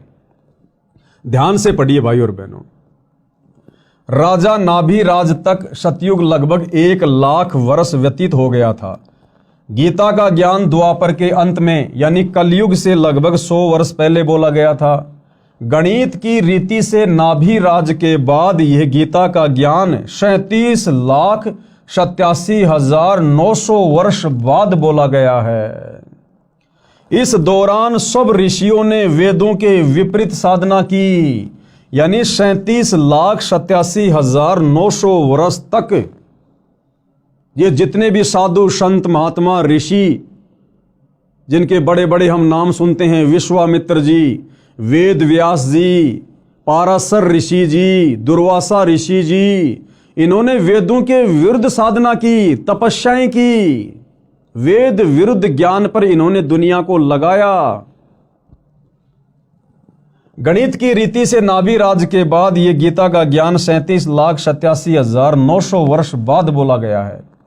इस दौरान सब ऋषियों ने वेदों के विपरीत साधना की, जिसका प्रमाण तथा परिणाम 18 पुराण है। यानी इन 18 पुराणों में इन साधु संत महात्माओं ऋषियों की जो अपनी थ्योरी है, इन्होंने जो मनमानी साधना की और समाधि अवस्था में जैसा इनको अनुभव हुआ परमात्मा के विषय में, भक्ति के विषय में, उसी का वर्णन इन्होंने पुस्तकों के माध्यम से कर दिया, जिसको 18 पुराण कहा जाता है। यानी 18 पुराणों में कंप्लीट ज्ञान नहीं है, वेदों वाला ज्ञान भी नहीं है, गीता वाला ज्ञान भी नहीं है। ऋषि विशेष के अनुभव ज्यादा हैं जो हमारे किसी काम के नहीं हैं। पुराणों में कोई भी साधना गीता यानी वेदों के अनुसार नहीं है। इन पुराणों में कोई भी साधना वेद या गीता के अनुसार नहीं है। यहां केवल 2 शब्द लिख रहा हूं ताकि बुद्धिमान संकेत समझें। विस्तार से इस पुस्तक में आगे लिखा है। यानी सतगुरु रामपाल जी कहना ये चाहते हैं कि भाई, अगर आपने सत्य आध्यात्मिक ज्ञान समझना है, आपने वेदों वाला ज्ञान और वेदों से ऊपर सूक्ष्म वेद का ज्ञान समझना है, अपने मनुष्य जन्म को भक्ति करके सफल करना है, अपना मोक्ष करवाना है, दुखों से छुटकारा प्राप्त करना है, और जब तक हम यहाँ रहेंगे तब तक आपको सुख प्राप्त करना है, तो आपने बहुत ही धैर्य पूर्वक इस सत्य ज्ञान को जो वर्तमान में सतगुरु रामपाल जी के द्वारा बताया जा रहा है, समझाया जा रहा है, सत्संगों के माध्यम से या पुस्तकों में लिखकर, उसको बहुत ही धैर्यपूर्वक और निष्पक्ष होकर सुनने और समझने की आवश्यकता है। प्रमाण गीता के विपरीत साधना का गीता अध्याय 9 श्लोक 25 में कहा है कि जो पितर पूजता है पितरों को प्राप्त होगा। गीता अध्याय 9 श्लोक 25 में लिखा है कि जो व्यक्ति पितरों की पूजा करता है वो पितरों को प्राप्त होगा। यानी हम जो अपने बाप दादाओं के श्राद्ध निकालते हैं, ये पितृ पूजा है, ये भूत पूजा है। हमारे पूर्वज शास्त्रों के विरुद्ध साधना करके वो पितृ बन गए, जिनके हम श्राद्ध निकाल रहे हैं वो भूत बने हुए हैं। तो यदि हम गीता अध्याय 9 श्लोक 25 के अनुसार पितृ पूजा करेंगे, भूतों की पूजा करेंगे, श्राद्ध निकालेंगे, समाधि पूजेंगे, तो हम अपने पूर्वजों के पास चले जाएंगे जो भूत बने हुए हैं, जो पितृ बने हुए हैं। और पितृ तो वैसे ही महादुखी, तो भला कैसे हमारी मुक्ति होगी। इसलिए हमने बहुत ही धैर्यपूर्वक संत रामपाल जी के ज्ञान को सुनना और समझना पड़ेगा। गीता अध्याय 9 श्लोक 25 में कहा है कि जो पितृ पूजता है पितरों को प्राप्त होगा, यानी वो पितृ बनेगा। भूत पूजने वाला भूतों को प्राप्त होगा, यानी भूत बनेगा। और देवताओं को पूजने वाला देवताओं को प्राप्त होगा, यानी देवताओं के पास जाएगा। और मेरा भगत मुझे प्राप्त होगा। और जो देवताओं की पूजा करेंगे वो देवताओं के लोक में जाएंगे, देवताओं के लोक में जाकर उनके नौकर बनेंगे, उनके गण बनेंगे। और गीता ज्ञानदाता कहता है कि जो मेरी पूजा करेगा, इसकी पूजा गीता अध्याय 8 श्लोक नंबर 13 में लिखी हुई है कि ओम इति एक अक्षर ब्रह्म व्यवहारण माम अनुस्मरण ये परियाति तजन देहम सयाति परमाम गतम। कि भाई अर्जुन, मुझ ब्रह्म की साधना का एक ओम मंत्र है, और जो व्यक्ति अंतिम श्वास तक ओम नाम की साधना विधिवत करता है मर्यादाओं में रहकर, शरीर छूटने के बाद वो मेरे ब्रह्मलोक में आता है। और गीता अध्याय 8 श्लोक नंबर 16 में ब्रह्म कह रहा है कि मेरे लोक में आने वाला भी वापस नीचे जाता है, नरक भोगता है, 84 में जाता है। यानी पूर्ण मुक्ति ब्रह्म के ब्रह्मलोक में भी नहीं है। देवताओं को पूजने वाला देवताओं को प्राप्त होगा, यानी देवताओं के पास जाएगा। और गीता ज्ञान देने वाला कह रहा है कि मेरा भगत मुझे प्राप्त होगा। यदि पवित्र हिंदू धर्म की पूजाओं पर दृष्टि दौड़ाई जाए, यानी वर्तमान में हिंदू समाज जो भक्ति साधना कर रहा है, हमारे ये जितने भी धर्म गुरु हैं, शंकराचार्यों से लेकर छोटे मोटे संत महंत मंडलेश्वर, ये जो साधना हमसे करवा रहे हैं, तो पता चलता है कि लगभग पूरा हिंदू समाज पितृ पूजा, भूत पूजा, देवी देवताओं की पूजा करता है, जो शास्त्र विधि त्याग कर मनमाना आचरण होने से गीता अध्याय 16 श्लोक 23 के अनुसार व्यर्थ प्रयत्न है। यानी वर्तमान हिंदू समाज में जो साधना प्रचलित है, उस साधना के करने से हमें किसी भी प्रकार से रिद्धि सिद्धि या मोक्ष प्राप्त सौपन में भी नहीं हो सकता है। सनातनी पूजा का पुनः उत्थान अब सतगुरु रामपाल जी के प्रयासों से, उनके भक्तों के द्वारा दिन रात उनकी पुस्तकों का, उनके सत्संगों का जो प्रचार प्रसार किया जा रहा है, जिस ज्ञान को आम समाज में उतारा जा रहा है, तो ये सतगुरु रामपाल जी का एक प्रयास है कि दोबारा से सनातनी पूजा का उत्थान किया जाए। यानी दोबारा से लोगों को वेदों की ओर लेकर जाया जाए। ये बाकी जितने भी लोग सनातन की बात करते हैं, सनातनी होने की बात करते हैं, सनातन का झंडा लेकर कहीं भी खड़े हो जाते हैं, रैलियां निकालते हैं, इन लोगों को तो सनातन के सह का भी ज्ञान नहीं है, सह का भी, कि सनातन होता क्या है। असल में सनातनी पूजा का उत्थान, यानी सनातन धर्म में सनातनी पूजा को सतगुरु रामपाल जी पुनः खड़ा करने में लगे हुए हैं। अब ये बात उनके सत्संग सुनने से और इन पुस्तकों को अच्छे से देखने, सुनने और पढ़ने से समझ में आएगी। सनातनी पूजा का उत्थान, मैं यानी लेखक कौन? सतगुरु रामपाल जी। मैं तथा 90% मेरे अनुयायी हिंदू हैं। हमने शास्त्र विधि रहित साधना त्याग दी, यानी जो साधना शास्त्रों में नहीं है, वेदों में नहीं है, जिस भक्ति के करने का विधान शास्त्रों में नहीं है, ना गीता में ना वेदों में, जैसे राधे राधे श्याम मिला दे, ओम नमो भागवते वासुदेवाय नमः, ये व्रत रखना, पितृ पूजना, श्राद्ध निकालना, समाधि पूजना, कावड़ लेके आना, पैदल यात्रा करना, मंदिरों को पूजना, मस्जिदों को पूजना, इस प्रकार की जो साधना है वो सतगुरु रामपाल जी के पंथ में उनका कोई भी अनुयायी नहीं करता है, क्योंकि ये सभी प्रकार की पूजा साधना शास्त्र विधि को त्याग कर मनमाना आचरण है। मैं यानी सतगुरु रामपाल जी तथा 90% मेरे अनुयायी हिंदू हैं। हमने शास्त्र विधि रहित साधना त्याग दी है, शास्त्रों को अच्छी तरह पढ़ा व समझा है, उसके पश्चात शास्त्रोक्त साधना प्रारंभ की है कि हम लोगों ने ये देखा देखी में भक्ति शुरू नहीं की है। हम सतगुरु रामपाल जी के जितने भी फॉलोवर हैं, हम लोग कोई अनपढ़ गवार मूर्ख नहीं है, बहुत अच्छे पढ़े पढ़े लोग हैं।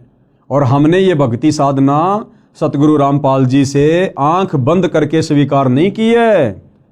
सतगुरु रामपाल जी ने प्रोजेक्टर पर, टीवी चैनलों पर सौ प्रमाण दिए हैं, गीता से, वेद से, कुरान से, पुराण से, सभी धर्म ग्रंथों से, और साबित किया है कि जो साधना वर्तमान में उनके पास है वो पृथ्वी पर किसी अन्य साधु संत महात्मा के पास नहीं है।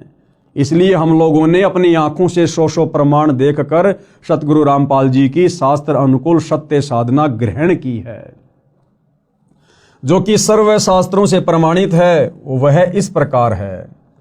गीता अध्याय 4 श्लोक 34 को भी पढ़ें, जिसमें कहा है कि उस ज्ञान को, सूक्ष्म वेद वाले ज्ञान को तू तत्वदर्शी संतों के पास जाकर प्राप्त कर।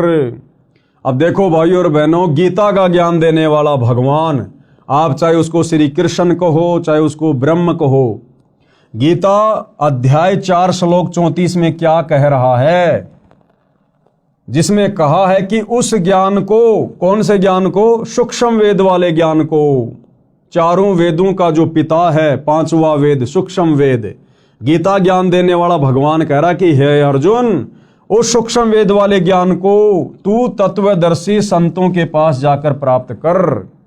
अब विचार करो भाइयों और बहनों, जब गीता का ज्ञान देने वाला भगवान अपने हाथ खड़े कर रहा है कि हे अर्जुन, उस सूक्ष्म वेद वाले ज्ञान को, उस तत्व ज्ञान को, जिससे पूर्ण मुक्ति होगी, पूर्ण मोक्ष होगा, कभी 84 में नहीं जाना पड़ेगा, उस ज्ञान को अर्जुन तू किसी तत्वदर्शी संतों के पास जाकर समझ।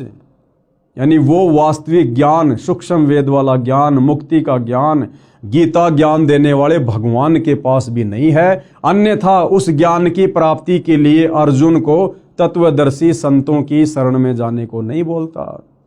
अगर गीता ज्ञान दाता के पास वो ज्ञान होता, अगर गीता ज्ञान देने वाला भगवान तत्वदर्शी होता, तो कह देता कि अर्जुन ले बैठ सामने, मैं तेरे को सत्संग करके सुनाता हूं वो ज्ञान। लेकिन गीता ज्ञान दाता ने स्पष्ट कर दिया कि भाई वो ज्ञान मेरे पास भी नहीं है जिससे पूर्ण मोक्ष हो जाए, पूर्ण मुक्ति हो जाए, जन्म मरण सदा के लिए समाप्त हो जाए, ये जीवात्मा मुक्त होकर सनातन परम धाम सतलोक में चली जाए। कहते हैं उसके लिए तू किसी तत्वदर्शी संत के पास जा। और भाई और बहनों, वो तत्वदर्शी संत जिसकी तरफ संकेत गीता ज्ञान देने वाला भगवान गीता अध्याय 4 श्लोक 34 में कर रहा है, वर्तमान में निसंदेह इस पृथ्वी पर सतगुरु रामपाल जी हैं, जिन्होंने चारों वेदों को, गीता जी को, कुरान, बाइबल, तौरेत, जबूर, इंजिल, हदीसें, गुरु ग्रंथ साहिब, 18 पुराण, सभी धर्मों के सभी शास्त्रों का निचोड़ निकाल के रख दिया है। जो निचोड़, जो निष्कर्ष हमारे धर्म के धर्म गुरु लाखों वर्षों से नहीं निकाल पाए, समाज को नहीं दे पाए, वो निष्कर्ष अध्यात्म का, भक्ति का इन्हीं धर्मशास्त्रों से सतगुरु रामपाल जी ने निकाल कर अपने सत्संगों में डाल दिया है, अपनी पुस्तकों में लिख दिया है। अब यदि आवश्यकता है तो उनके सत्संग सुनने की, उनके कर कमल से लिखित पुस्तकों को धैर्यपूर्वक पढ़ने की। तो क्या कहा जा रहा है, गीता अध्याय 4 श्लोक 34 को भी पढ़ें, जिसमें कहा है कि उस ज्ञान को, यानी सूक्ष्म वेद वाले ज्ञान को तू तत्वदर्शी संतों के पास जाकर प्राप्त कर। विचारणीय विषय यह है कि तत्व ज्ञान गीता में नहीं है। भाइयों और बहनों, अगर गीता में वो तत्व ज्ञान होता तो गीता ज्ञान देने वाला भगवान ये कभी भी नहीं कहता कि अर्जुन तू उस ज्ञान को तत्वदर्शी संतों के पास जाकर प्राप्त कर। इसलिए यहाँ पर क्या कहा गया है, इसलिए यहाँ पर कहा जा रहा है कि विचारणीय विषय यह है कि तत्व ज्ञान गीता में नहीं है। यदि होता तो गीता ज्ञान देने वाला ये नहीं कहता कि तत्व ज्ञान को तत्वदर्शी संतों से जान। तत्वदर्शी संत के अभाव में मानव समाज मनमाना आचरण करके अपना मानव जीवन नष्ट कर रहा है। इस तत्व ज्ञान के अभाव में सतगुरु रामपाल जी को सतगुरु धारण ना करने के कारण, उनके प्रवचन सत्संग ना सुन पाने के कारण ये भगत समाज अपने अनमोल मनुष्य जीवन को वर्तमान में बर्बाद कर रहा है। भले चाहे कोई अपने आप को कितना ही ज्ञानी समझे, कितना ही बड़ा संस्कृत का ज्ञाता समझे, चाहे वो शंकराचार्य बन के क्यों ना बैठा है, वो व्यक्ति अपने मनुष्य जन्म को तत्वदर्शी संत की शरण के अभाव में नष्ट कर रहा है। और भाई और बहनों, जब ये ज्ञान गीता ज्ञान देने वाले भगवान के पास नहीं है तो यहाँ के शंकराचार्यों के पास में कहाँ से आ जाएगा। और शंकराचार्यों के पास नहीं है तो आम हिंदू समाज में ये ज्ञान कहाँ से आ जाएगा। तो सब लोग शास्त्र विधि को त्याग कर मनमाना आचरण करने में लगे हुए हैं, जिसका नतीजा अंत में नरक भोगना पड़ेगा। 184 योनियों में गधे कुत्ते सूअर के शरीरों में कष्ट उठाना पड़ेगा और युगों युगों यूं ही भूत प्रेत पितर बनकर भटकना पड़ेगा। जब गीता अध्याय 4 श्लोक 34 वाला तत्वदर्शी संत मिल जाता है, वह संपूर्ण अध्यात्म ज्ञान बताता है, जिसको सुन समझकर बुद्धिमान अपनी साधना शास्त्रों के अनुसार करता है, जीवन धन्य कर लेता है, एक धर्म यानी मानव धर्म बन जाता है। और सतगुरु रामपाल जी का नारा है, जब आप उनके कर कमल से लिखित पवित्र पुस्तक ज्ञान गंगा को पढ़ेंगे तो ज्ञान गंगा पुस्तक को खोलने से पहले ऊपर कवर पर लिखा है कि जीव हमारी जाति है और मानव धर्म हमारा। कौन सा? मानव। जीव हमारी जाति है, मानव धर्म हमारा। हिंदू मुस्लिम सिख ईसाई धर्म नहीं कोई न्यारा। संत गरीबदास जी, गांव छुडानी, जिला झज्जर, हरियाणा, भारत ने अपनी अमृतवाणी में कहा है कि गरीब ऐसा निर्मल नाम है, निर्मल करे शरीर, और ज्ञान मंडलीक हैं चकवे ज्ञान कबीर। आदरणीय गरीबदास जी को जब कबीर परमात्मा यानी परम अक्षर ब्रह्म सत्य पुरुष मिले, उनको शतलोक दिखाया, उनको ज्ञान दिया, उनका ज्ञान योग खोला, तो अपने परमपिता परमेश्वर कबीर साहिब की महिमा करते हुए, उनके तत्व ज्ञान का बखान करते हुए गरीबदास जी ने अपनी वाणी में क्या कहा है? गरीब ऐसा निर्मल ज्ञान है कि उस कबीर परमात्मा का ज्ञान ऐसा निर्मल है, ऐसा प्यारा है। निर्मल करे शरीर, यानी जब हम उसके ज्ञान को ग्रहण करके, उनकी शरण ग्रहण करके, उनके द्वारा बताई गई साधना करेंगे तो हमारा शरीर निर्मल होता चला जाएगा, हमारे पाप कर्म उस साधना के करने से कटते चले जाएंगे। और ज्ञान मंडलिक है, उस कबीर परमात्मा के तत्व ज्ञान के अलावा और पृथ्वी पर जो भी ज्ञान है किसी भी साधु संत महात्मा का, कहते हैं वो तो मंडलिक है। मंडलिक यानी क्षेत्रीय ज्ञान है। और ज्ञान मंडलिक है चकवे ज्ञान कबीर। और कबीर जी का जो तत्व ज्ञान है, शास्त्र अनुकूल ज्ञान है, वो तो चकवे यानी जैसे चक्रवर्ती राजा होता है, पूरी पृथ्वी पर उसका साम्राज्य होता है, तो कबीर जी का जो तत्व ज्ञान है उसको चकवे ज्ञान की संज्ञा दी गई है। यानी सारी सृष्टि में केवल कबीर जी का ही ज्ञान सत्य है। अर्थात संत गरीबदास जी ने कहा है कि सच्चा नाम ऐसा कारगर है जो आत्मा को निर्मल कर देता है। अध्यात्म ज्ञान शरीर के कष्ट भी दूर करता है। कबीर साहिब का अध्यात्म ज्ञान चकवे चक्रवर्ती यानी ऑलराउंडर है। अन्य ज्ञान मंडलिक यानी क्षेत्रीय यानी लोक वेद है। संत गरीबदास जी को 10 वर्ष की आयु में परमात्मा सर्वोपरि लोक सनातन परम धाम यानी सत्यलोक से आकर गांव छुडानी, जिला झज्जर, हरियाणा प्रांत में मिले थे। उनकी आत्मा को ऊपर ले गए जहां परमात्मा रहते हैं। अब भाई और बहनों, वो परमात्मा कौन है, वो दिखने में कैसा है, उस परमात्मा की भक्ति क्या है, उस परमात्मा की प्राप्ति कैसे होगी, इन समस्त बातों का जिक्र हम इस पवित्र पुस्तक हिंदू साहिबान नहीं समझे गीता वेद पुराण इसके अगले एपिसोड यानी वीडियो नंबर 2 में समझेंगे। फिलहाल भाई और बहनों, इस पुस्तक की भूमिका पर हम वीडियो बना रहे हैं।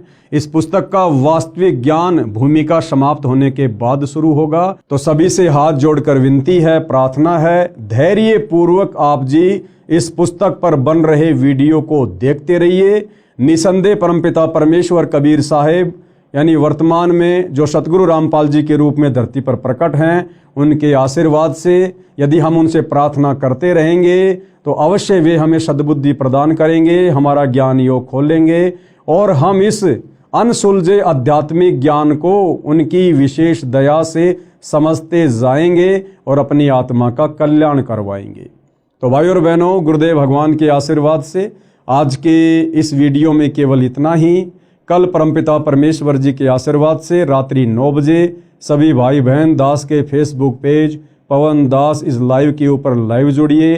तब तक गुरुदेव भगवान हम सबको आज्ञा दें, आशीर्वाद दें। बंदी छोड़ सतगुरु रामपाल जी भगवान की जय हो।